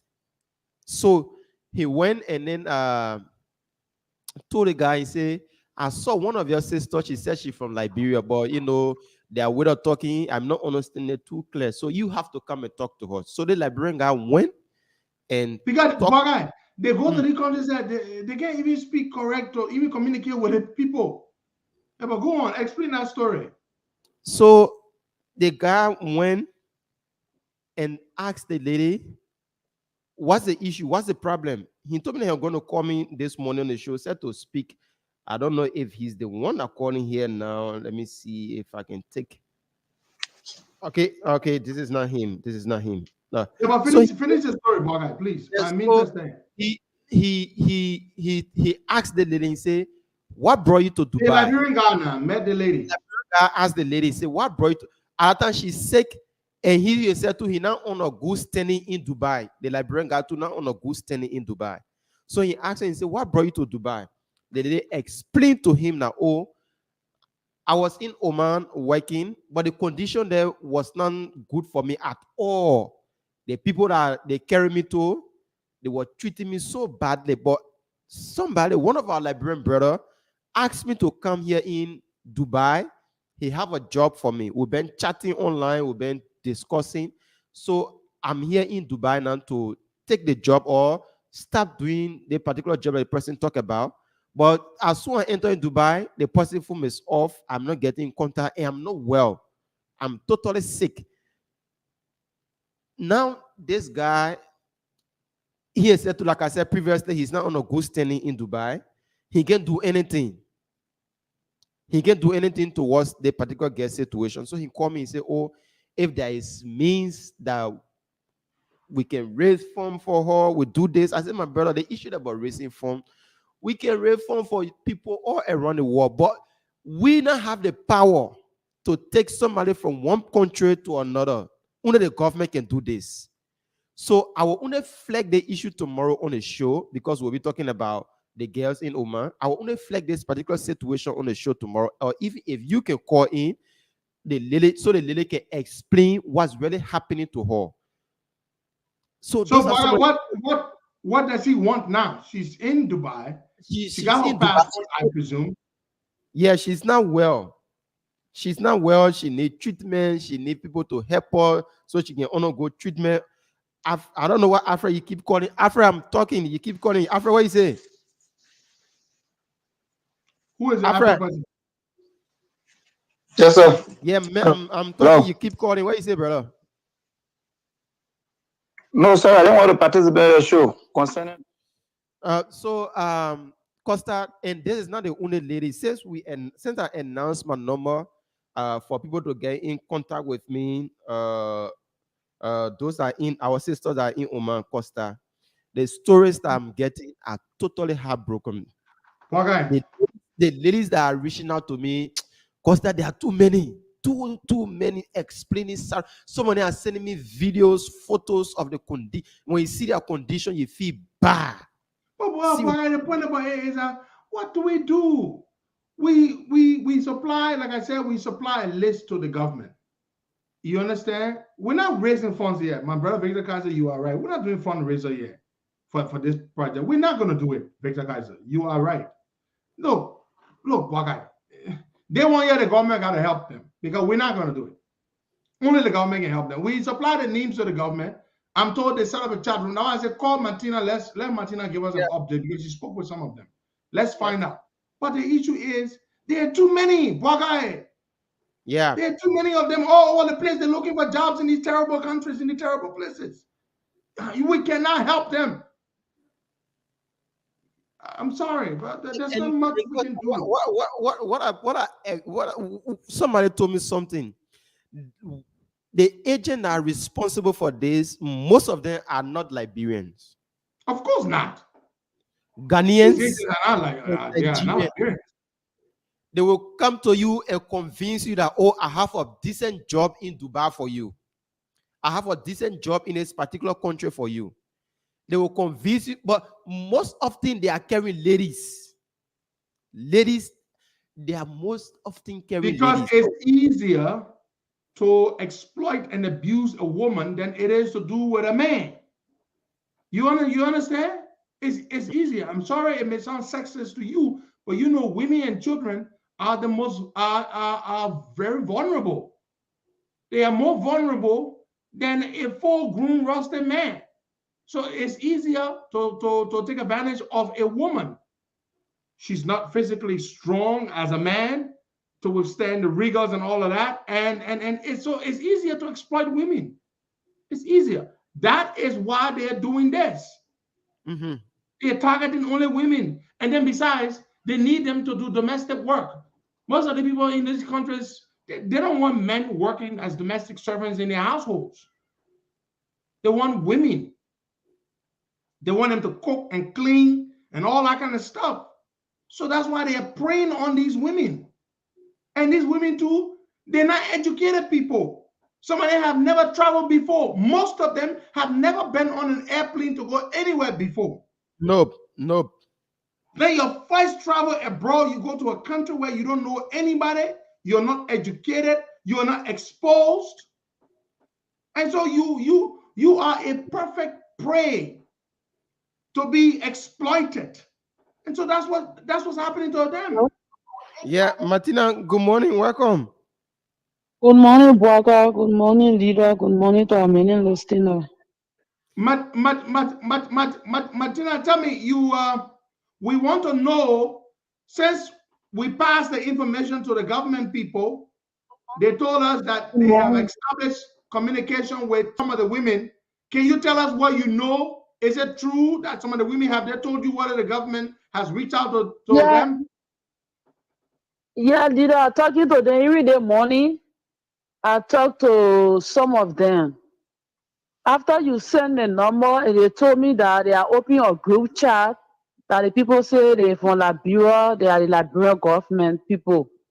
I said, yes, we they will send your numbers, and they decide to open group chat to communicate with you. Now the people in the safe house, not the government carrying in the safe house. There are people that are there waiting for people to come to pay to their agent, so they will carry them to go enslave them. Oh wow. That where they can keep them, they can call it a safe house. It's not no safe house. The government, according to the children in the child room, they say they're fighting out the people who in a safe house, so they will get them to carry them to bring them back to Liberia rather. But then the children complain, they say in case they take these children and their bosses get to know, because they're doing it like this. The Arab guys, they're over there, they're looking for people to work for them. And Arab men, when I won't go work for Arab men as a slave, so the Arab guys then open an agent in connection with our people down here. Most of the girls then are up there, I get their agent they need and their contact, their Liberians leader. I've seen anybody in our group that Nigerians or Ghanaians. These guys are sending these children out there, they are Liberians. I get their names, I get their contact. Yes, they tell us anything to me. They say in case of anything we not hear from them, we should hold these guys. Then here in Liberia, they will provide them. Because some of the children sick and they refuse to work, and the people will take them, their friends can hear from them, they will take their phone, their family, and not hearing from them. And then when they carry them like that, they will carry them, they will put them in house, they will only feed them, they will take their food for them, then they will make them out, they will start doing prostitution work. These guys, they can't pay for them, then they go sleep with them, they're only responsible to feed them because they refuse to work and they are not feeding well.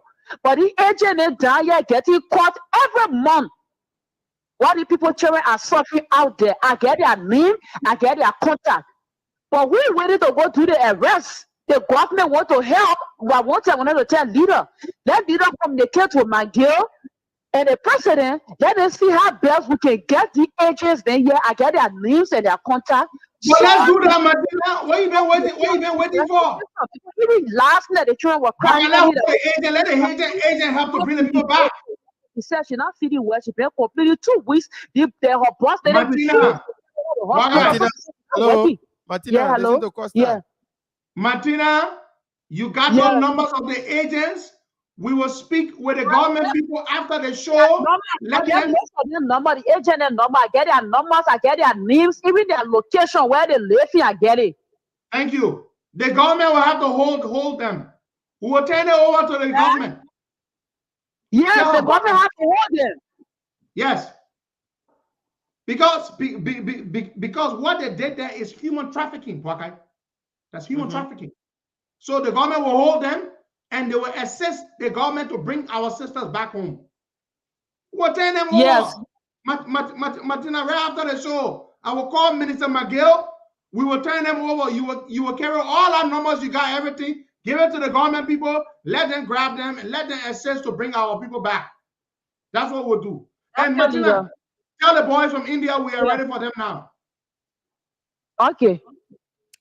Tell the boys from India we are ready for them.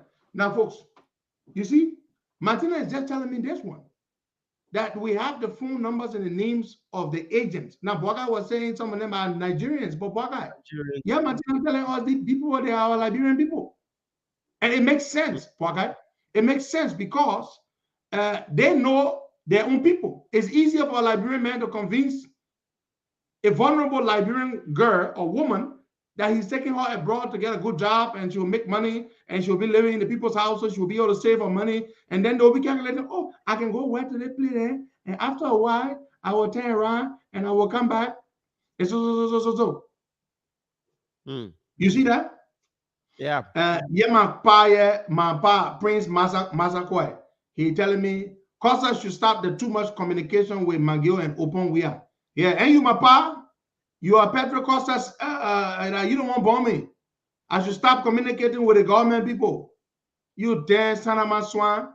And what do the guys think? You think you own me? Can't talk about I should stop communicating with the government people. Even though he listening, he hearing the reason why we say we will call the government people to get the numbers of the traffickers and the agents. Yeah, he said, I'm gonna talk to the government because he my pa. That he don't want to bomb me. So y'all can just enjoy one cause y'all. Can't talk about cause I should stop communicating with the government people. And are you bomb me? Let's go talk to the other people, yeah. Yeah, man. Even the people we are about to speak with just now, these two gentlemen, they represent a group of Liberians in India. They are students, and they are going through a nightmare. And they share this with us. Martina put us in touch with them, and their issue is government related. Government will have to help them. Gentlemen, welcome. James Tolan and Khan Manipali Kuman. Yeah. Mama, your name, I hope I pronounce it correctly. Well, good morning. Thank you, leader. Oh, you got Akbelenu. Oh, you got Akbelenu. All right, good. Story. Okay, that's very good. That's very good. My better.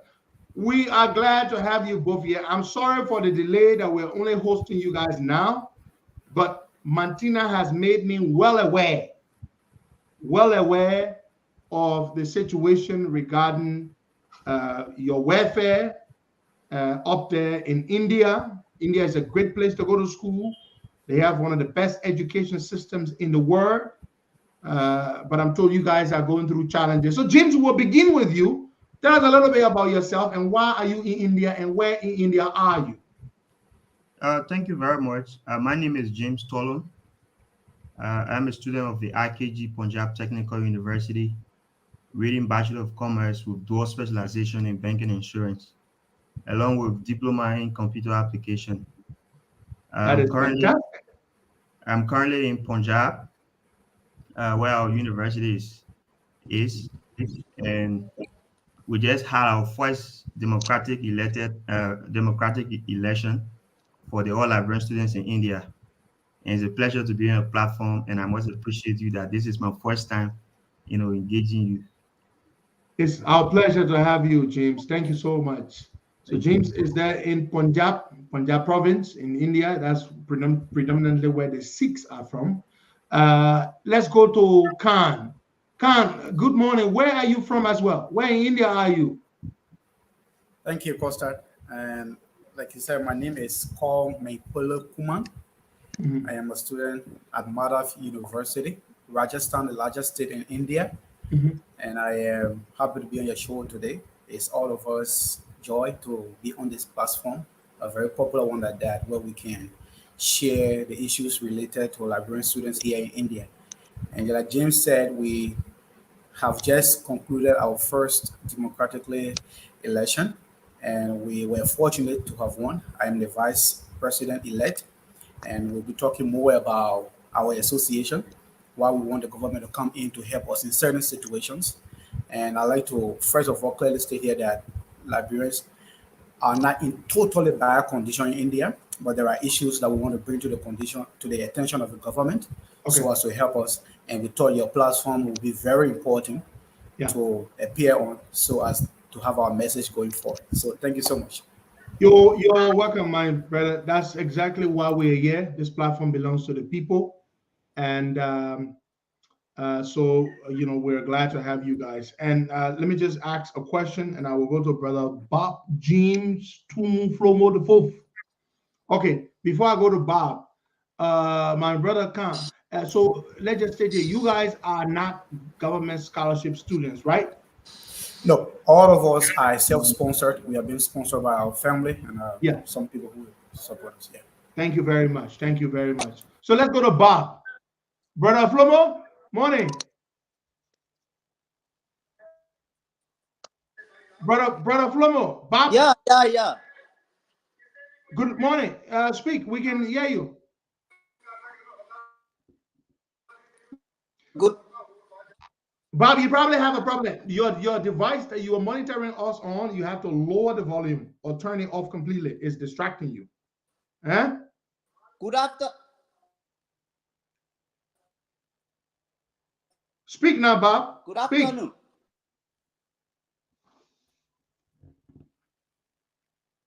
Bob, you have a problem.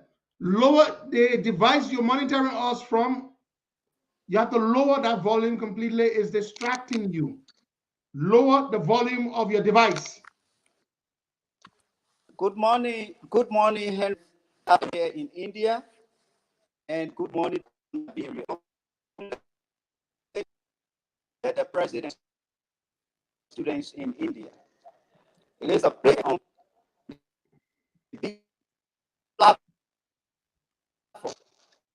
Bob, I'm sorry, but your connection is very, very bad. You have to do something about it. I'm so glad. Bob, your connection is very bad. We're gonna go back to brother Bob. Your connection is bad. Do something about it and call us back. Kuman. Yes, sir. Let's come back to you. Okay. So, what is the problem?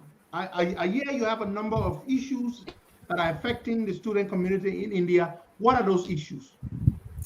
Thank you, Costa. And once again, let me express how happy I am to appear on this platform today to speak the minds of 200 plus, almost 300 plus Liberians.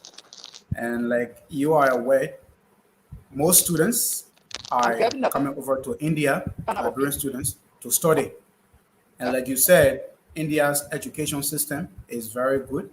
It's a one that anybody will want to come to acquire higher education in. And so on that basis, Liberians are trooping here on a daily basis to come and get education. But what is sad about our being here is that there's no database, there's no recognition about this number of students that come to India to study. Currently, as we speak, we have 300 plus Liberians here, but the consulate office in India has been closed. Last year, the consulate general died, and then the consulate office has been vulnerable. Even when it was active, it was being occupied by You mean the India. Liberian consulate? Yes, the Liberian consulate. It's been closed for almost approximately a year now. So upon our election, we decided as students, considering the fact that Liberians are coming here every day, that it's important to stress to our government the need of revamping or establishing the consulate here in India.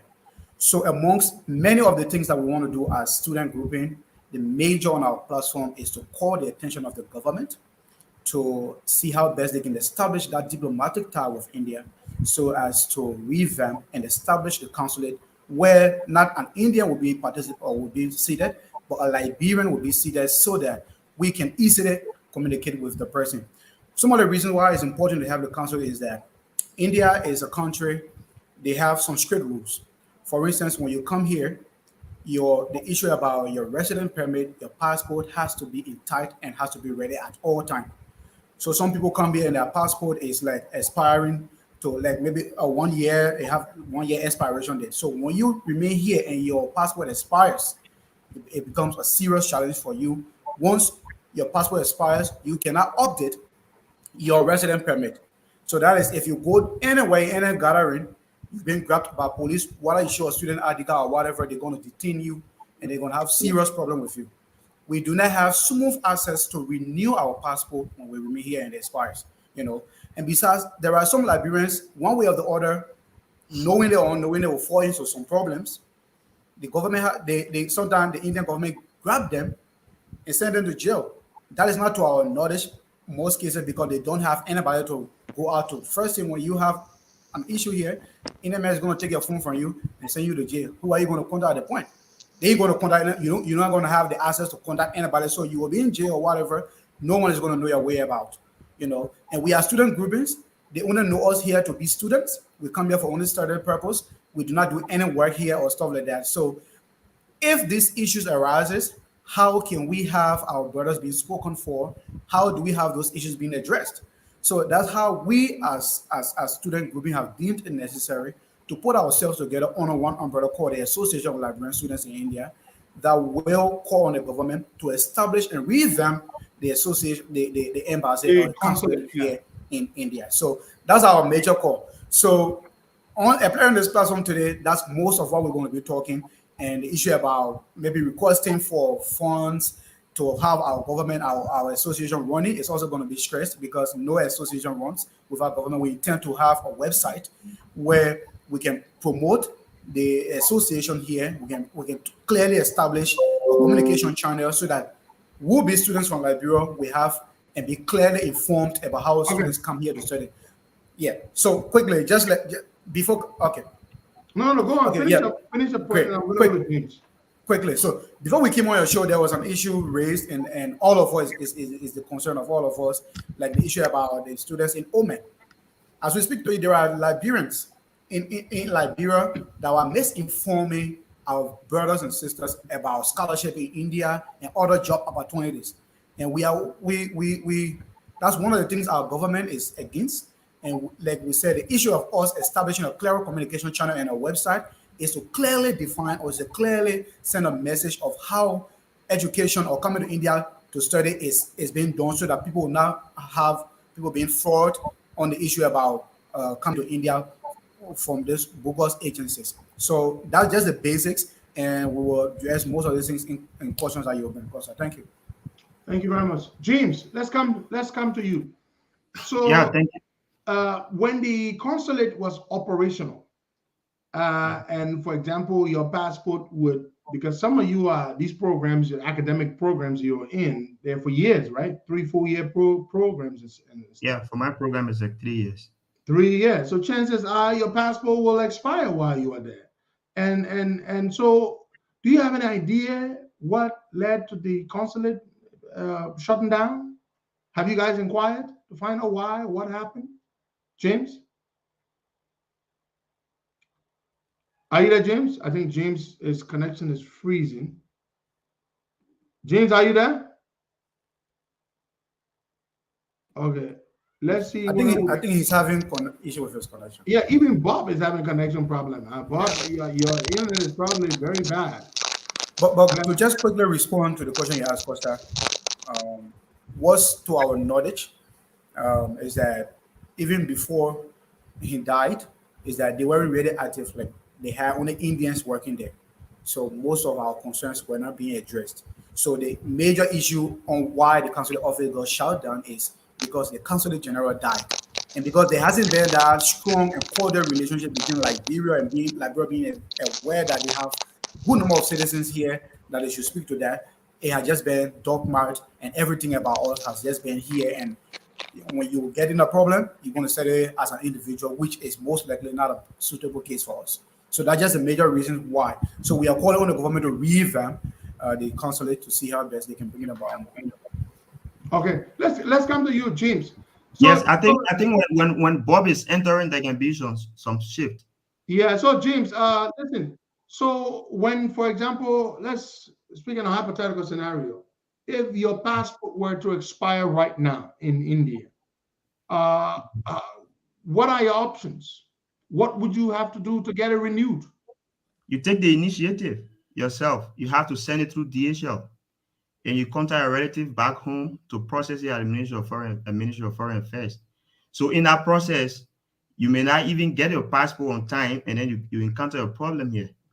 So we are even still finding it difficult to see how best we can establish a proper channel of communication with the Ministry of Foreign Affairs to see how best we can, contact them in terms of emergencies and all of that, but it's difficult. So that's the reason we came up with the issue of a website, the issue of a database. We are about to have a database, a centralized database for all students in India. So once you enter India today, we put your name in a database when your visa is getting expired. when your FFR is getting expired. A few days to expiry, you get a notification. So we are working on that. Like we said, all these things been our challenges, and like the issue of the website, we will place all schools in India that are legitimate. Schools where that Liberian students are studying. Yeah, exactly. Schools that avoid frauds. We post them on the website. We post the details. Because of reasons, we identified some individuals all on social media with the issue of 100% scholarship for India. And leader, let me tell you one thing. Nothing here in the name of 100%. Nothing here in the name of job. You need at least the minimum amount you need to live here per month is $100. That's a minimum. So nobody will tell you you're going to get a job in India. No one should tell you that you're coming here for a job while studying. Or you have 100% tuition-free scholarship. Exactly. And let me tell you, Pedro, one thing that's happening here. The schools in Asia are running on commission basis. So, if, for example, if I process Boakai and then I bring Boakai, the school will give me 500 for processing Boakai. Because for ratings, universities here, they most often look at the amount of international students institution host. So all of the schools are going for international students, and the easy way is to see how best they can attach the market aspect to it. Where they bring it, so that's why they pay a commission. Exactly. That's where the fraud comes from. So the issue of the website is very much important. We want to have a website where all of the schools will be posted. So if you are in Liberia and you want to come in there, you just go on the website, you log in, and then you search. We will help you promote that. Once you guys build that site, where you recommend and all the list of approved schools. Approved universities, exactly. That's very good. The University Grant Commission. And you should also, so it will be like a directory where you provide information. Yeah, one thing, Costa, there are schools here that are not even up to standard. I can tell you. There are some schools here that Stars College is better than. But because of commission, Liberians bring their fellow friends here. So in other words, James, you're saying not every school in India is up to that level. So you got to be careful what school they bring you to, right? Exactly. So you guys who are there now, who have become well aware of how the system works, you want to build this platform, information directory to educate would-be students so they know what kind of school to want to go to. If an agent wants to bring you to some kind of buyout school, you will say, no, I don't want to go to that school because you guys have already done the legwork to tell them where to go or where not to go, right? Exactly. That's the information. And will you also provide information on the states, for example? India has 30-something states. I mean, which states are preferable? Living in these places, what is it like living with these people? I'm told Indian are nice people. Is that the impression you get? Hospitable? Are they warm? Hospitable? Are they approachable? That scenario is not exact. It's a mixed society. Like when you meet Indians that travel, that been abroad, that have outside experience, they are very nice. Okay, their attitude is different. They are more approachable. From the locals who are bathing superstition from the date of our birth. India is also a super. They have a caste system. They have the 6 castes. Untouchable and all of that. So you should also understand our culture. You should also understand how to live among them. You should also understand a lot of things. Because for example, here most of the people are non-veg. Most Liberians, they are not educated to these things. They come, they see cow on the street, they feel it's vulnerable. They see their cows are sacred, especially in certain parts of India. They don't even eat cows. Things are important. So that's why we want to have a website to see how best all those issues can be put there. You can address all the cultural nuances and issues. Exactly, yeah. That's very, very good. That's very, very good. Yep. Okay. All right. So now, guys. One thing we're thinking about also is to see how best this issue about the fraud need to be curtailed, and to curtail that, the Ministry of Education need to help us. So that we want to work with the Ministry of Education so that they can give us that legitimate power. They can give us like a communication where we can contact any school if a Liberian student is facing the issue of fraud there. So once we use that communication, we get there and then we communicate to the Ministry of Education back home. They can take appropriate action on the on-set agent. So there are several ministries involved. You know, I like this. I like this initiative, James. It's very, very forward thinking, and it's good because you're looking out for the students currently in India, for their welfare, and looking out for the would-be students. Because there are a lot of students, there are a lot of people who are going there. Come on, let's come back to you. So I want to say this publicly. Consider us here on the Costa Show as your partner in progress. When you build this website, you have it up and running. We will bring you guys on here, do a little demonstration, create awareness about it, so that people can know that this is the platform where you can go and source information. If you're looking to go to India, this is where you can find. We will help you with a publicity. We'll do that for you, free of charge. Thank you. Because this is a very good initiative. I think what you guys are trying to do. Now, how soon do you think you're gonna, Bob? We're having trouble with you. Your connection is just so bad.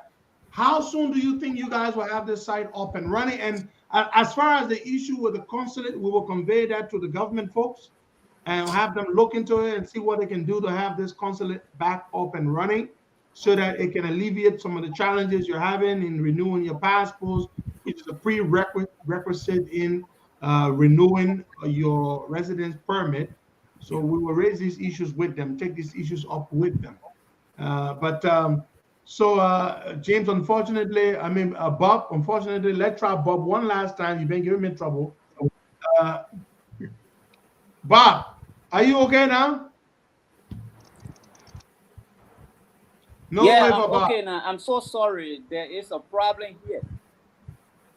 Yeah, go ahead, Bob. Speak. Bob, we are closing the show. We are closing the interview, but just make your input before we close. Yeah, before I come in, I think my colleagues are already laid the basis of what we are about to discuss today. And what they've already discussed. Every one of them for the effort applied. But I'm so happy to be here, sitting on a bigger platform with the great Henry Costa. But Henry, we need you at this particular time, because right now, like my vice president said, the Liberians here are in a good condition, but just some issues regarding documentation and scholarship issues and the issue of our consulate office being closed for a longer period of time, that giving us problem. We want to do something. We can't easily go about doing that if your document got expired and so forth. Is the issue. And we can't do this thing alone. We need you. We need a voice, and we need you have my support. Your physical effort in everything. Yeah, we need you. We have been trying by all costs, but it was good that we get to show our appearance here today. I sure everything going to be okay with you, Henry Costa, because you are on record for providing a lot of services to Liberian, Iran, in the diaspora, back home in Liberia.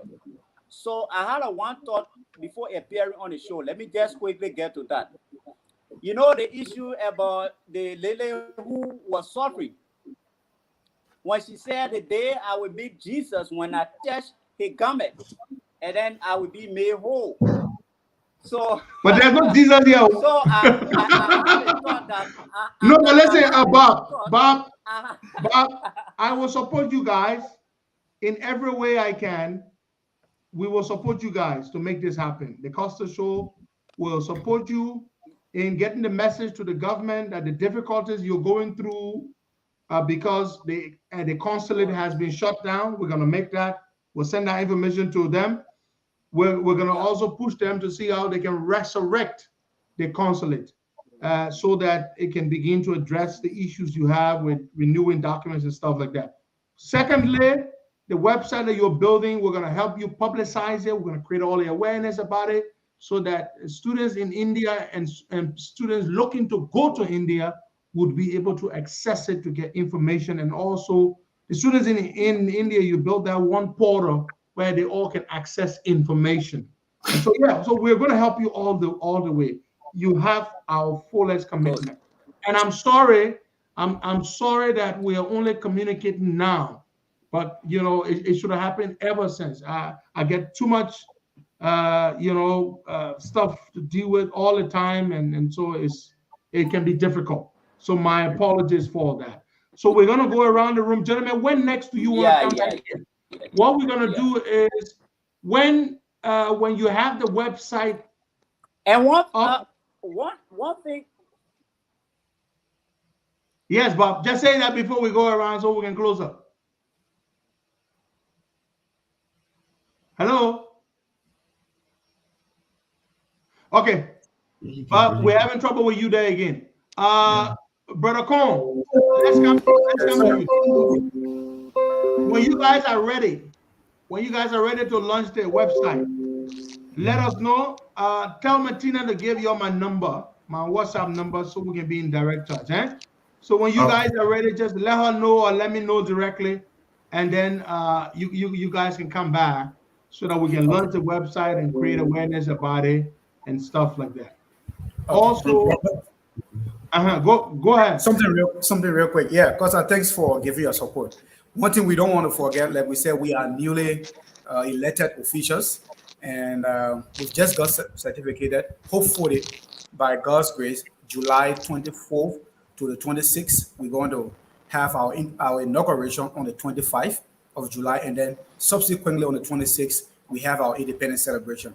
So we're looking forward to coming back on this show in the split of that time or between that time, as to raise the awareness and also solicit supports, because like I said, we are just a new association. The association is very new. There is no money in our coverage. We will need money to operate, we will need money to run and to do other things. So we are also seeking, as part of your support given us, to appear before that show. In July, we'll see what happens. Okay, great. Thank you so much. Okay. Thank you so much. Yeah, so guys, we have to go. So keep in touch with us. I'm gonna reach out to the government folks to let them know what's happening with the Indian with the consulate there. Thank you so much, guys. Bye-bye. Thank you so much. Yeah, thank you. Bye.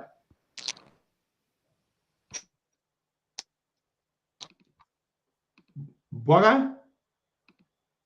Yeah. All right, my man. So we gotta go. Thank you so much, folks. God bless you all for your time, for watching, and have a good day. And we will be back here tomorrow, same time. Bye bye. Okay.